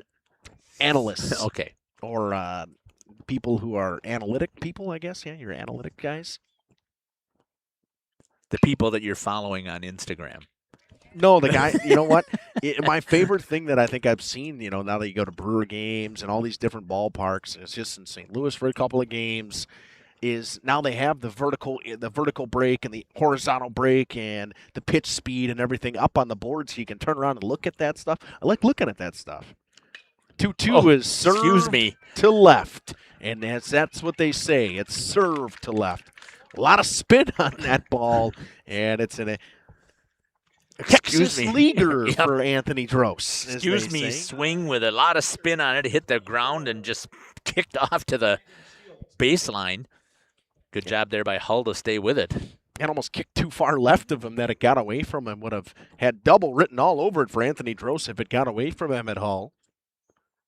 Now it's Landon Shield. He has struck out and reached via the error today. He has a chance here to help himself out. Good pitch. They call that keyholing. First pitch goes right down the middle. Pitch that you're not expecting. Breaking ball to go in the middle. The 0-1 pitch. Fouled off the end of the bat. That was an excuse me swing as well. The breaking ball has gotten the best of Landon Shield today. And last at Brad, it buckled him. He swung ugly on it. Got him in an 0-2 hold as Prawl. We'll see where he goes. 84th pitch of the day. Late on it, got a piece of it. He was way behind it, but got enough of it to stay alive. Prawl looking for the 5th strikeout of the day. Shield trying to help himself out with a runner over at first base. He'd love to expand that lead by another run. As you take a look at it, Waupun only with 2 hits. Shield again gets a piece. If anything, he's running up the pitch count against Logan Prawl. 85 pitches today for Prawl in this one, which is remarkable when he started the first inning with 27. Right. I mean, he has fallen into this game much more efficiently. That one missed way away. It's 2-2. 1-2. All those foul balls from Shield, and you're wondering, is he going to chase? Is he not going to chase? You got to find something. A pitch that looks juicy to him if you're Brawl here. Still ahead in the count, 1-2. And a breaking ball, hit the short, flip over to Hull at second. He'll throw to first, 6-4. 3 missed him. Steinbach couldn't get to it. Nice job by Beam to be there to back it up, but Shield with not so great speed is not going to go to second base. No, and that was a textbook setup for the double play, and it was just a rushed throw when it didn't need to. As you said, Shield was not running hard even to get down to first base. Courtesy runner coming in for Shield is number 11. I don't have that. That's Zach Lefebvre. Thank you. Ran the last time for Shield when he got on base via the air. Well, I mean, if you're bet at Hull, too, it's the way you come off the bag there. It's the way he ran, towards third base. You either get set up and you step and throw, step back and throw, and a first pitch attacking is Devin Burt, and Schmidt ranges into right center and makes a nice catch on the run. They strand Lefebvre over there at first base, but another hit for this Tribe team in this inning, and they got 5 officially today. They lead this one 3-2. Heart of the order and Gopal and Hull and Steinbach due up for the Wild Turkeys, trying to get something going as they head to the bottom of the 6th. We know you put your Kuhn Knight equipment to work, and it may be in need of some extra attention. Make sure to inspect bearings, knives, hammers, and other high-wear parts to keep your machine running at its best. Genuine Kuhn Knight parts, proudly made in the USA, are now available at Gruett's Equipment, your Kuhn Knight dealer in Potter, Eden, Waupun, and Watertown. Invest in quality with original Kuhn Knight parts designed specifically for your machine. Stop in or call your favorite Gruett's Equipment location for more information today. It's the Customer Appreciation Mega Sale now at Waupun's Piggly Wiggly. 3 for $10 of Coca-Cola, Diet Coke, and Sprite. $1.99 for select half gallon of Kemp's milk. Crystal Farms shredded or chunk cheese, $3.99. The Prairie Fresh Country Style spare ribs, $1.69 per pound. And deals on pizzas this week too. The Customer Appreciation Mega Sale now at Waupun's Piggly Wiggly. Shop the pig and shop cattails this week, too. Financial investments are very important, but so are the investments of time, patience. Welcome back. It'll be Graham Gopalin to lead things off. Gopalin has reached via the bunt. Oh, I had the wrong one in there. I didn't even click. I didn't click OK on the out that I had for Devin Burt today. Gopalin has walked and doubled. He's doubled in that run, and he almost got clipped with the first pitch. It just missed him. You'd almost like him to wear that. With his speed? Yep. Yes. Right? Get yourself on base. You got to get to the situation to understand where you're sitting at here in the game. Hits one hard. Haim, backhands. Long throw across the diamond. Gopalin beat it. A double clutch, and the Haim can't believe it, but it's the right call. Yep, and Gopalin so beat it by about a half a step. Haim just kind of had the ball stuck in his glove for about a half a second. Couldn't make the throw in time. It's an infield single for Graham Gopalin. He's reached all 3 times he's come up today. And now it's Emmett Hall. Hall trying to get something going here. Gopalin with a real soft lead off of first. I think that comes from how many times Shield's thrown over. First pitch, way high. Lozer certainly did a great job of a stretch over there at first base to try and get that play. Just could not do it. Like you said, that double clutch really cost him that half second. Ball just stuck in his glove a little bit. And a nice bunt down the first baseline. Is it going to stay fair? Nope, it hit a bump and rolled foul. It was fair for a very long time from Emmett Hall. Just too much bounce. Got to try to keep that a little bit more flat. Bouncing like that, it's always got a chance to hit something and kick into foul territory. Got moves to 1-1. Shield's done a good job pitching to the bunts as well. He's pitched high to the bunts. It either leads to a pop-up or it goes straight down and it just bounces. 1-1, Hall will square the bunt again, and this one's going to go foul. It almost rolled back fair. Good job there by Loser to come in and grab a hold of it before it bounced. It's one of the problems when you're not playing on turf in Waupun. It's foul. It's foul. There's not much. There's no way it's coming back. But here, when you're playing on real dirt, never know where the ball is going to go. Which stone is it going to hit? 85th pitch of the day for Landon Shield. The 1-2 pitch to Hall. Inside, Hall trying to actually buckle the knees a little bit to have it hit him. Count moves to 2-2. Jacob Steinbach on deck. Hall flown out and grounded out. They'll check on Gopal over there. Doesn't seem to be going anywhere with the short of a lead that he has, but I don't think that bothers Landon Shield very much. He's checking on everybody. And a high chopper over to Haim. Going to be a tough play to get Gopal, and they won't even go to second. They'll go to first, and they got Emmett Hall. Nice play by Kyle Haim. He made the right choice. I don't think he was going to get Gopal with his speed. Runner moves into scoring position for Jacob Steinbach.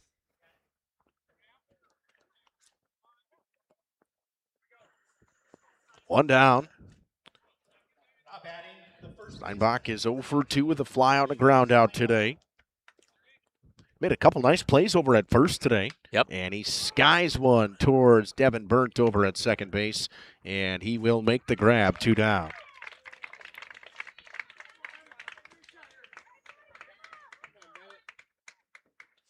And now it moves to Bennett Hall. Bennett had an infield single in his last at-bat. Another one that Haim just kind of got stuck in his glove. That one missed away.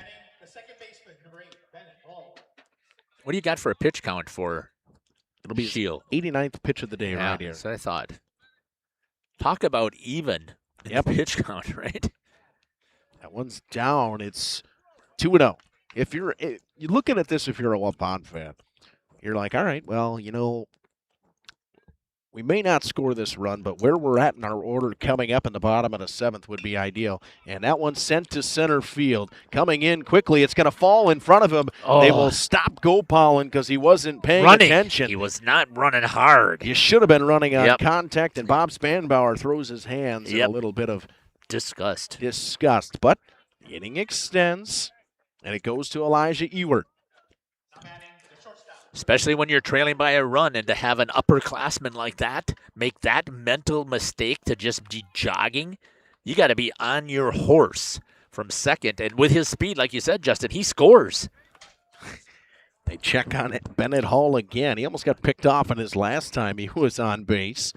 I think every time a Wild Turkey player steps on first, Landon Shields got to make sure he checks him. And that one's skied out of play. Count moves to 0-1.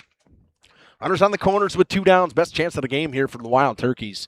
Trying to tack on one and tie this baby up. Be a perfect opportunity here to get your first hit of the game here for your number 9 hitter. He's put together some good at-bats. Just really struck out twice, and he hits a chopper down the third base line. That'll end up foul. It's 0-2 quickly. It's gone down on a drop third strike and a looking strikeout. The top of the order looms on deck with Logan Prawl. Long pause from Shield. He comes home. That one slapped to left, and we're tied. Good swing from Ewert, and he ties it up as Gopal crosses home. And the inning extends to Logan Prawl trying to help his own cause in a 3-3 ball game. Just as we said, perfect time to come through with a base hit for the number 9 hitter. Runners on first and second, and the Wild Turkeys have tied it up here in the bottom half of the 6th. He was all over that high fastball. Yep.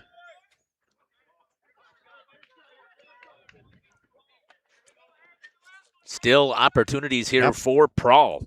Prawl looking for his first hit. Yeah, walked in a hit by pitch. That burst that bat, he hit the ball hard.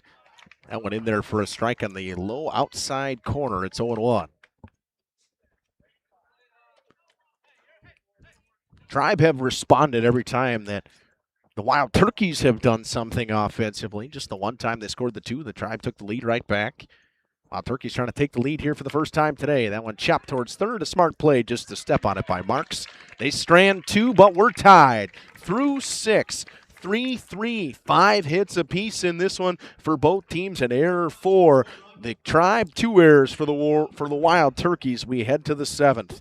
Trying to see who can come away with this one. Maybe some extra innings, free baseball maybe in Beaver Dam. And encouragement of all of our young athletes and what they receive from their coaches, teachers, and mentors. That's why Edward Jones Investments is a proud supporter of sports. Contact your local Edward Jones financial advisor for your investment needs today by visiting edwardjones.com. Edward Jones, member SIPC. We make you feel at home and auto sales. Great selection and a price that's low. You'll find friendly smiles and a warm hello every time. We make you feel at home and auto sales. Every time we make you feel at home and auto sales. Home and Auto Sales is a proud sponsor of high school sports. It's time to take a walk through the Saputo door. You can join an award-winning team. You see, Saputo ranks within the top 3 for cheese production in the entire country. You've got career stability, great wages, benefits, and a lot more. Join the Saputo USA award-winning team. Starting wages at over $25 per hour. 2-hour shifts with premium shift pay. Great vacation and retirement opportunities. Just log on to Saputo.com and click on careers. You'll find them just outside of Waupun. Saputo is a proud sponsor of Waupun Bay. Yep. Back here in Beaver Dam, and once again, we sit with the Tribe in the top of the order with Wichtusky, Haim, and Loser due up in a 3-3 ball game with the bottom of the order and Elijah Ewert, the shortstop, serving one to left, and you thought Gopalin could have scored on the pitch before, on the hit before from Bennett Hall, but job is done from the bottom of the order for the Wild Turkeys today, and it really has been the bottom of the order for the Wild Turkeys today. In the middle part, Gopalin hit a double that scored Chase Beam. Then he scored after that. It's been throughout the lineup, and the Tribe, to be honest, it's been the top of the order for them. The top and bottom of the order has really not put together many great at-bats.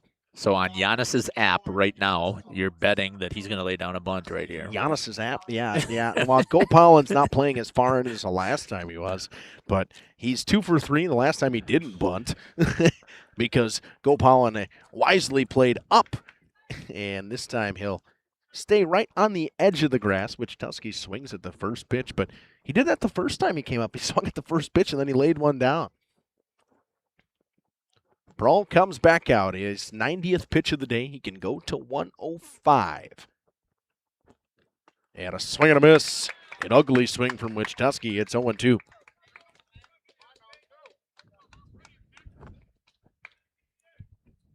Brawl has impressed after the start that he had today. Gave up the 2 early, just the 1 so far, and he gets Wichtusky to swing late on the fastball. Huge out right there for the Wild Turkeys. That's a big out. I mean, it's a big-time strikeout, the 5th of the day. He's got 2 looking, 3 swinging, and that'll bring up Kyle Haim, who's 1 for 3 today. Haim's been very active at short today.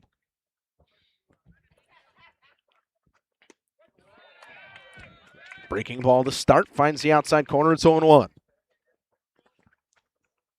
Been a common first pitch for Prawl today.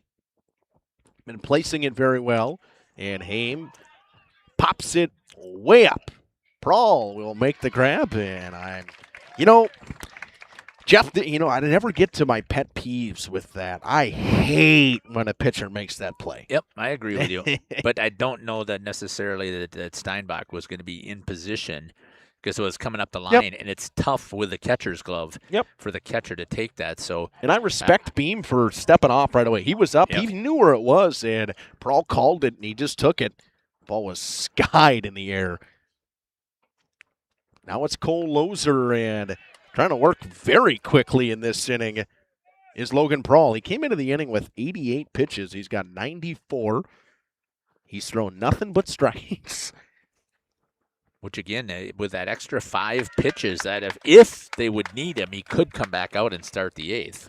I know Legion's a little bit different. Is it once you touch 105, or is Nope. it? It's like you high can school. Finish after 105. All right. Finish the batter on the 105th. Strikes out a pair in that inning. He struck out 6 today. Might be it for him. We head to the home half of the 7th. It's the everlasting time. Is it Chase Beam walk-off time again? We don't know. We'll see it after this. And Travis with us here from the Wild Boar. Now, the store, of course, under new ownership yourself. Talk about that for us. How's that been going? It's been excellent. We're really excited to be in Waupun and be the new owners of a well-run, family-owned business and a long tradition of serving the community and giving back. We're just going to build on that. We're looking forward to being a part of Waupun and its success. We're open daily, 8:30 to 9 p.m. We're at 814 West Main Street in Waupun. Follow us on Facebook, and then you'll get updates on new items, weekly specials, and event information. Cheers. The Waupun Area Booster Club would like to thank our amazing community and all sponsors for your support over the years. Your generosity means so much to the coaches, student athletes, and the entire Booster Club. And because of you, they're able to continue providing opportunities and resources that make a real lasting impact on our athletic programs. They're also excited to share that our 2026 Loop Climb Golf Outing was a great success and look forward to seeing you at upcoming events.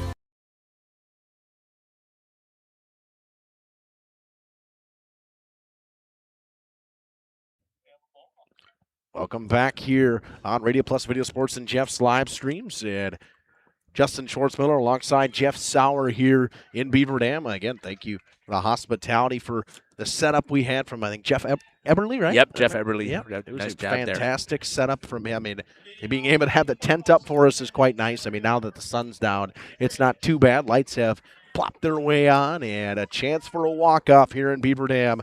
Landon Shields totes the rubber. Once again, he'll face Trey Schmidt. He'll start him with a breaking ball. It's a little bit high. It's 1-0. He is now 9 pitches from the end of his day. He's at 95. That's his 96th of the day. Jeff, the pitch counts have been eerily similar the entire day. Schmidt watches that one. It's 1-1.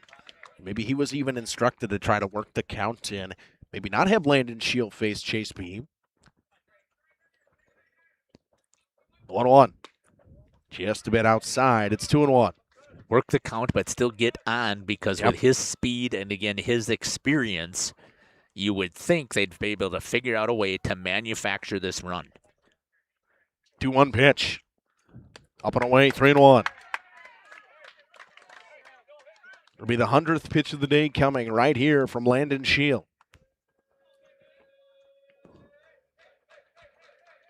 Number 100 is sent to right field, and there's your excuse me swing for a single for Trey Schmidt.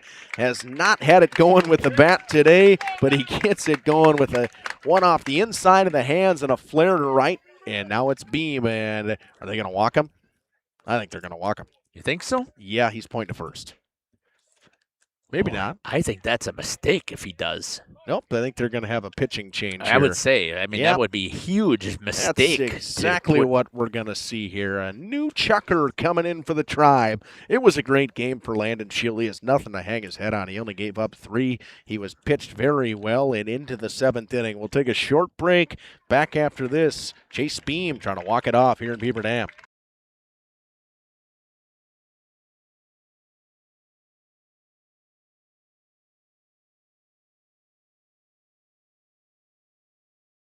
And Travis with us here from the Wild Boar. Now, the store, of course, under new ownership yourself. Talk about that for us. How's that been going? It's been excellent. We're really excited to be in Waupun and be the new owners of a well-run, family-owned business and a long tradition of serving the community and giving back. We're just going to build on that. We're looking forward to being a part of Waupun and its success. We're open daily, 8:30 to 9 p.m.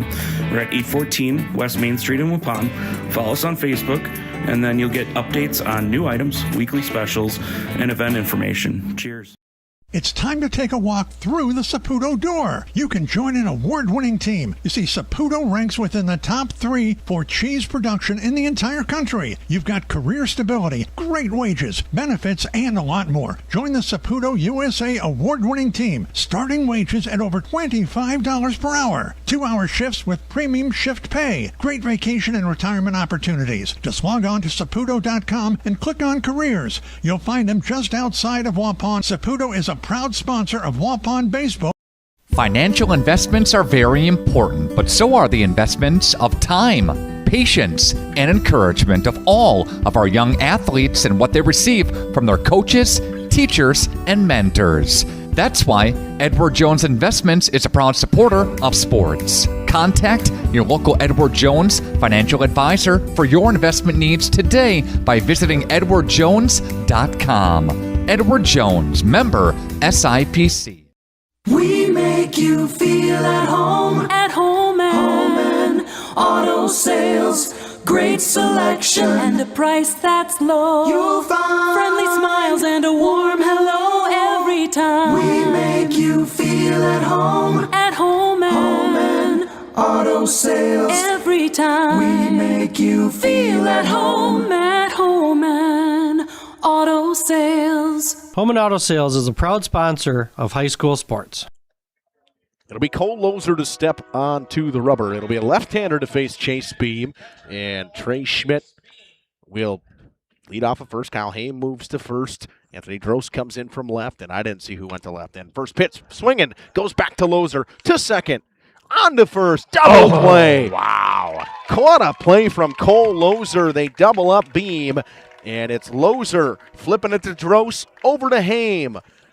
1-6-3 double play. A huge pitch and a great, it's a bottom of the zone ground ball. What a pitch from Cole Loser, and what a play out on the mound for the lefty to be able to spin and go to second base as well. And now nobody out, and Redeker will sky one back towards the track, and making his way out there and making the grab along the wall is Chase Wichtusky. So they go down unofficially in order there, as Trey Schmidt did pick up a hit, and we get some free baseball here in Beaver Dam. We'll head to the top half of the 8th inning. Extra innings coming up after this. It's the Customer Appreciation Mega Sale now at Waupun's Piggly Wiggly. 3 for $10 of Coca-Cola, Diet Coke, and Sprite. $1.99 for a select half gallon of Kemp's milk. Crystal Farms shredded or chunk cheese, $3.99. The Prairie Fresh Country Style Spare Ribs, $1.69 per pound. And deals on pizzas this week, too. The Customer Appreciation Mega Sale now at Waupun's Piggly Wiggly. Shop the pig and shop cattails this week, too. Having a sweet season. Speaking of sweetness, let's all get to Guth's Candy. Gourmet coffee, specialty popcorn, a sweet bite of gourmet chocolates, and more. If you're seeking the finest, choose Guth's Candy. Come and see them for some yummy homemade chocolates, turtles, drink specials, specialty popcorns, candy, nuts, ice cream, knickknacks, and much more. Main Street, Waupun. And Guth's Candy, a sweet treat. The Waupun Area Booster Club would like to thank our amazing community and all sponsors for your support over the years. Your generosity means so much to the coaches, student athletes, and the entire Booster Club. Now, because of you, they're able to continue providing opportunities and resources that make a real lasting impact on our athletic programs. They're also excited to share that our 2026 Loop Climb Golf outing was a great success and look forward to seeing you at upcoming events. It's time to take a walk through the Saputo door. Free baseball here in Beaver Dam, and Logan Prawl will come back out of the dugout. He's only got 9 pitches to work with. It worked for him last inning. He only threw 9 pitches in that last inning. See if he can do that. Actually, threw 8 pitches in that last inning. See if he can do that again and get going efficiently. It'll be Sabis, Jacobson, Marks due up for the Tribe. Once again, he could face more. He could throw more pitches. It's starting at the 105 with a batter, so he could potentially throw more than those 8 pitches that he has available. 9 pitches he has available. Yeah, yep. right. It depends on where they go, right? He's gotten Sabish out twice with a ground out and singled to center. First pitch coming from Prawl was a breaking ball. Sabish backed out, and it was, must have just right on missed. The end. Oh, is it really? Oh, my gosh. Okay. I thought it was a strike. Just missed inside. It's 1-0. Prawl can't really fool around with throwing balls. Got to throw a lot of strikes, and I think that was kind of the message to Sabish, too, was take pitches, get them out of the game. Yeah. See where they go after this. Make them burn some more pitchers, and they've got pitchers, so that's the problem. The one thing that Waupun does have is a ton of pitchers. 2-0 pitch coming from Logan Prawl. Splits the plate, gets his strike, it's 2-1.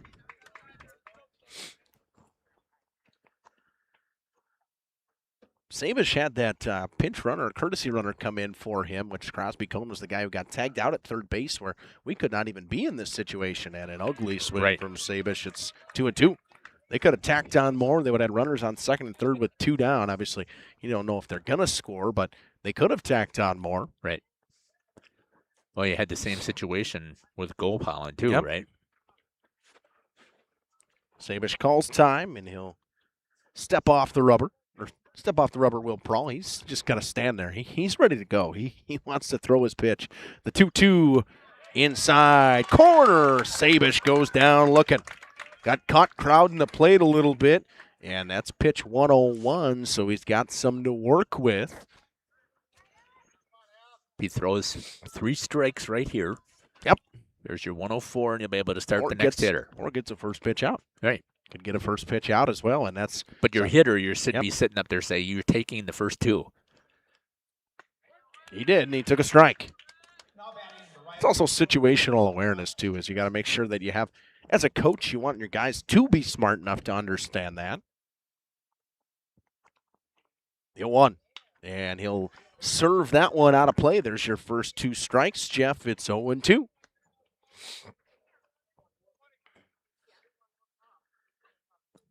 Coach Otis over there snacking on some seeds. He seems pretty calm for the situation that these teams are in at the moment. The 0-2 pitch coming from Prawl and sent over to third base. It's going to be played by the shortstop, thrown across the diamond, spiked. Nice pick by Steinbach. Wow. What a play. Jacob Steinbach has made some nice plays over at first base in this one. It was an ugly throw from Ewert over at short, but the job is done, and Prawl gets to finish this, at least this batter. Right. Gets the opportunity to finish the 8th inning. Chance to finish the 8th, go 1, 2, 3, and finish his day with 8 innings of work on over 105 pitches. It'll be the 105th pitch right here to Nolan Marks. It finds the zone for a strike. It's 0-1. Yeah, now if you're telling Logan, you just go after him. Get this thing out. Let's end it right here. Give yourselves a chance to get up and get out of here in the end of the 8th. That one's sent to right center field. It sends Redeker back, way back. Fence. And it one hops the fence. It's going to be a double at least for Marks. Bobbled out there and right. Going to get him over to third with a new pitcher coming in. Wow, what a mistake. Ball was hit into a good spot into right center field. A wide gap out there and already out of the dugout and ready to come on to pitch. We'll see who it will be. We'll let Number you 5. know. Yep. Otis calls time. He didn't call time right away. Everybody was stepping out of the field. We'll take it. We'll let you know who it is after the break. You can join an award-winning team. You see, Saputo ranks within the top 3 for cheese production in the entire country. You've got career stability, great wages, benefits, and a lot more. Join the Saputo USA award-winning team. Starting wages at over $25 per hour. 2-hour shifts with premium shift pay. Great vacation and retirement opportunities. Just log on to Saputo.com and click on careers. You'll find them just outside of Waupun. Saputo is a proud sponsor of Waupun Baseball. And Travis with us here from the Wild Boar. Now the store, of course, under new ownership yourself. Talk about that for us. How's that been going? It's been excellent. We're really excited to be in Waupun and be the new owners of a well-run, family-owned business and a long tradition of serving the community and giving back. We're just going to build on that. We're looking forward to being a part of Waupun and its success. We're open daily, 8:30 to 9 p.m. We're at 814 West Main Street in Waupun. Follow us on Facebook, and then you'll get updates on new items, weekly specials, and event information. Cheers. We make you feel at home and Auto Sales, great selection, and a price that's low. You'll find friendly smiles and a warm hello every time. We make you feel at home and Auto Sales. Every time we make you feel at home and Auto Sales. Home and Auto Sales is a proud sponsor of high school sports. Prawl will move to short. Coming in will be Sutton Nelson to pitch. It'll be the left-handed Anthony Dross, who's had a pretty good day today. He's 2 for 3. He's made a couple of nice plays in the field. Scored a couple of times. He's been one of the unsung heroes for the Tribe today. Just 90 feet away is Nolan Marks, the third baseman at third base, trying to give them the lead in the top half of the 8th. And Sutton Nelson comes set and comes home. He'll work out of the windup, and the first pitch is nothing but gas, but it missed well away. Have not seen a wild pitch yet today. You'd expect probably a reliever to throw one of those. And that one splits the plate. Dross, I think, might be seeing some fastballs that they didn't see from Prawl that Tribe might be a little bit behind. The 1-1. And an excuse me swing is fouled on the left field line. It's 1-2. Saw Dross hit one that he actually ended up getting a single on with that exact swing. Right. And you can see we're expecting them to hit it to left field. Center fielder Schmidt shifted over. Hull shifted towards the line, and they're playing way in, expecting Dross not to get enough of it. The 1-2 pitch, Sutton Nelson missed away. It's 2-2. Waupun fans thought it was a strike, but it was about 2 feet outside. Yeah, I thought it was outside. If I can see it, it's off the plate right now. The 2-2 pitch from Nelson. There's your swing. It goes to Prawl at short. Plays on a hop. Chucks it across the diamond. Steinbach makes the play. A little bit high for him again over there, but he makes the grab. He's been dynamite over at first in this one. They don't score anything on the triple from Marks with 2 down. They strand him over there at third. It'll be Gopal and Hull and Steinbach due up for the Wild Turkeys after this. Let's spend 30 seconds with Justin for the Redeker Radio Report. Justin, it's more than just dairy here. Talk about that for us. We have a complete electrical division, from new houses to remodels, rewiring, and more. We also sell Briggs & Stratton whole home generators, boasting one of the best 10-year warranties in the business. This monthly move has been previously recorded from Gudenkopf Farms. Redeker Dairy, moving to serve you better. Get ready to hit the links for a great cause. Join the Waupun Athletic Booster Club for the annual Lou Ply Memorial Golf Outing and Steak Dinner on Tuesday, July 21st. This exciting event is one of the Booster Club's biggest fundraisers of the year, helping support Waupun athletics and our student athletes. Funds raised provide student scholarships, upgrade athletic equipment, and support team needs beyond the regular athletic budget. Gather your foursome and enjoy a day of golf, great food, and community support, all while making a difference for local athletes. Spaces are limited. Thank you for supporting Waupun Athletics. We could not do it.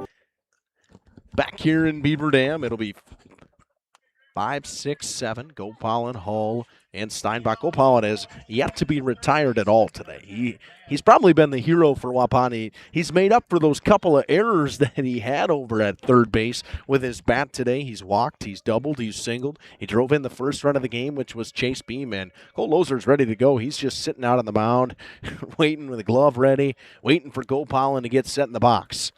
Here comes the pitch from Loser. It's down and in.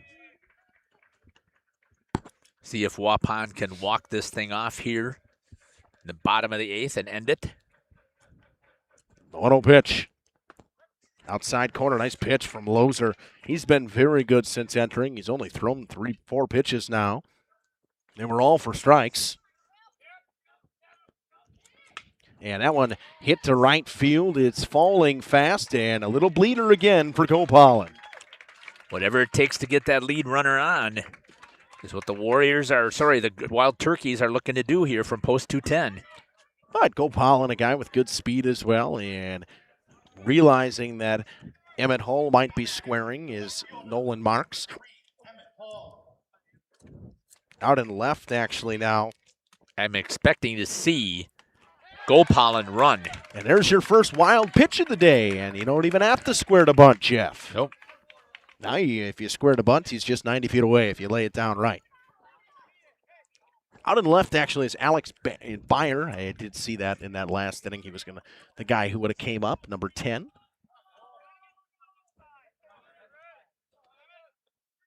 The 1-0 pitch, and Hall will square to bunt. Loser misses high. It's 2-0. Winning run on second base for the Wild Turkeys. The 2-0 pitch, Hall squares the bunt, tries to push it the first baseline to make sure that Gopalin gets over there. Honestly, Jeff, I'd almost bunt it to third. I don't think it makes a difference, actually, which line you're going to bunt it towards now. No, not really. I mean, but if you're bunting to 30, you make Marks make the decision to cover the bag or Right. get the ball. Right, absolutely. I'm not Yep. disagreeing with you there. It just might be easier for Emmett to push down the first baseline. And this time he'll get it down. Loser's not going to have a play. He'll go to first, and just getting there in time. Lenz didn't think he had a foot on the bag. They're trying to argue it. They're going to go over to the umpire at home, and that's a long look for him to be able to see that. Hull thought he was safe because he didn't have a foot on the bag, and he got some Kewaskum fans fired at the umpire. There'll be a short discussion here. The sacrifice bunt did its job. They're going to call him safe.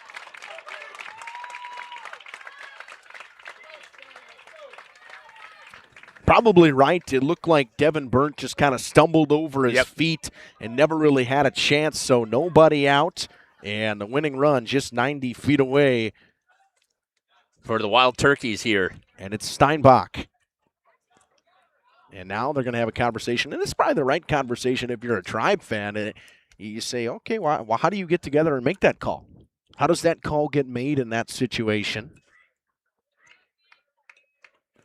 First of all, let's give the umpiring crew kudos there for the outfield umpire, the base umpire, to say, "Hey, I'm not afraid to ask for some help." I may have been wrong. Right. I may have been wrong, and it was pretty simple. He agreed he may have been wrong, and now it falls on to Steinbach, who has had quite the day defensively. If he could put one into the outfield, this game's most likely going to be over. And now that Loser threw a ball, they're going to have a discussion. This is the discussion. We'll stay here for this, Jeff. I mean, you wonder, do you just bases loaded and you bring the infield in, right? I mean, I would have thought about just intentionally walking him and having the bases loaded, and then you face Hall. Then you face Bennett Hall and Ewert, who have done some damage today, but it's the forces everywhere. Right. Your infield's in, and they know they're going home. Right, and you wouldn't expect the damage to be done. Now, is it going to be Ewert? Or will it'd be Hall first? Bennett Hall. Yeah, I know, but will Ewert's out of the game? Yep. So then it would be. So will it be Sutton Nelson, who's come in there to hit, or will they have a pinch? I think so. Yep, it is Sutton Nelson batting there. He's number 5. I mean, if you're, I'm honestly shocked that Kewaskum didn't decide to just walk the base loaded. I mean, yes, I understand that the situational, your infield's coming home anyways, but. Well, they got Steinbach down for 0 for 3, right? Yep. So see if you can get the out here first. Yep. Right? Without any damage being done. And then maybe load the bases to go for the force. Infield in for the Tribe. Outfield playing halfway in, expecting, if anything, sit over their head. The ball game's over anyways. So they want to be shallow. Gopalin over at third represents the winning run. The 1-0 pitch coming from Cole Loser. Comes home and just missed the outside corner. It's 2-0 to Steinbach. And Steinbach here is, you're going to be patient, but your objective is lift into the outfield. Loser gets his sign. Keeps the ball out of his glove. He'll step off. He didn't like what it was said, and that's the right call. They'll just walk him. There it is, Jeff. Yep. We thought it would be coming. I was shocked that it didn't come right away. And now the bases are juiced for Bennett Hall. Infield in, outfield in. You almost, they're going to stay with that. What about the 5-man infield, Jeff? You can do it. Yep. Yeah, and here it comes. Yeah, look at that. The center fielder coming all the way in. He's going to play almost on the grass, almost on the edge, actually. They're going to pull everybody in. Yeah, they're going to pull him straight in. That's exactly what you want to do. And they're going to put him up the middle. I would actually play him on the left side, the pull side. Play him on the pull side, or the right side, the pull side. You play him all the way in. Yep, they're trying to tell him, come in on the grass. Yep, there you go. Especially since I don't think that Loser has the velocity that we saw from Shield. So it's a 5-man infield, 2 outfielders. Now you're slapping the ball to the left. If you're the left-handed Bennett Hall. First pitch misses inside. Oh, they're going to call it a strike. Hall has delivered today. He's got a pair of hits. Setting up away, the 0-1 pitch. Nice hold right there by Bennett Hall. It's 1-1.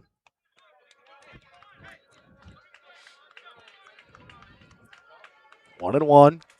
Nobody out. Bases loaded. 5-man infield for the Tribe. Wild Turkeys trying to walk it off. Hall sends one back up the middle, underneath the glove of Burt, and the Wild Turkeys walk it off. It's Bennett Hall, the hero today, and they'll move on to take on Lamira Theresa at 3:30 tomorrow.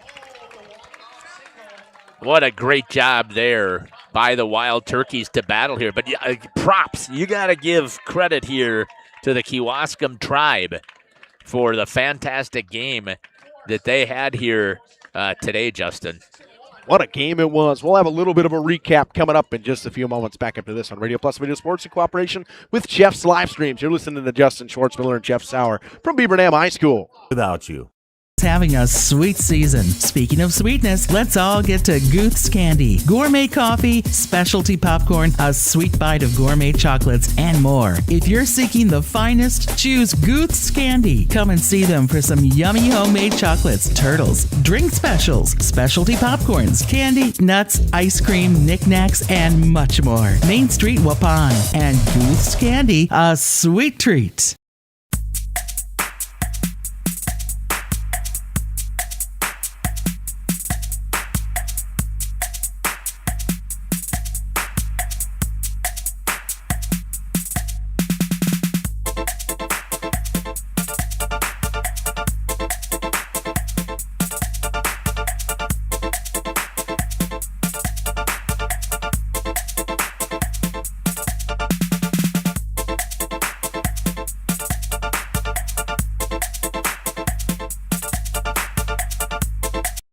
Let's spend 30 seconds. Welcome back here to the postgame show on Radio Plus Video Sports in cooperation with Jeff's Live Streams. Winning pitcher is Sutton Nelson in relief. He only throws 5 pitches, but he'll get the win in relief. That's the way it works. A walk-off single from Bennett Hall. He was 3 for 4 today. He was very good for this Wild Turkeys team.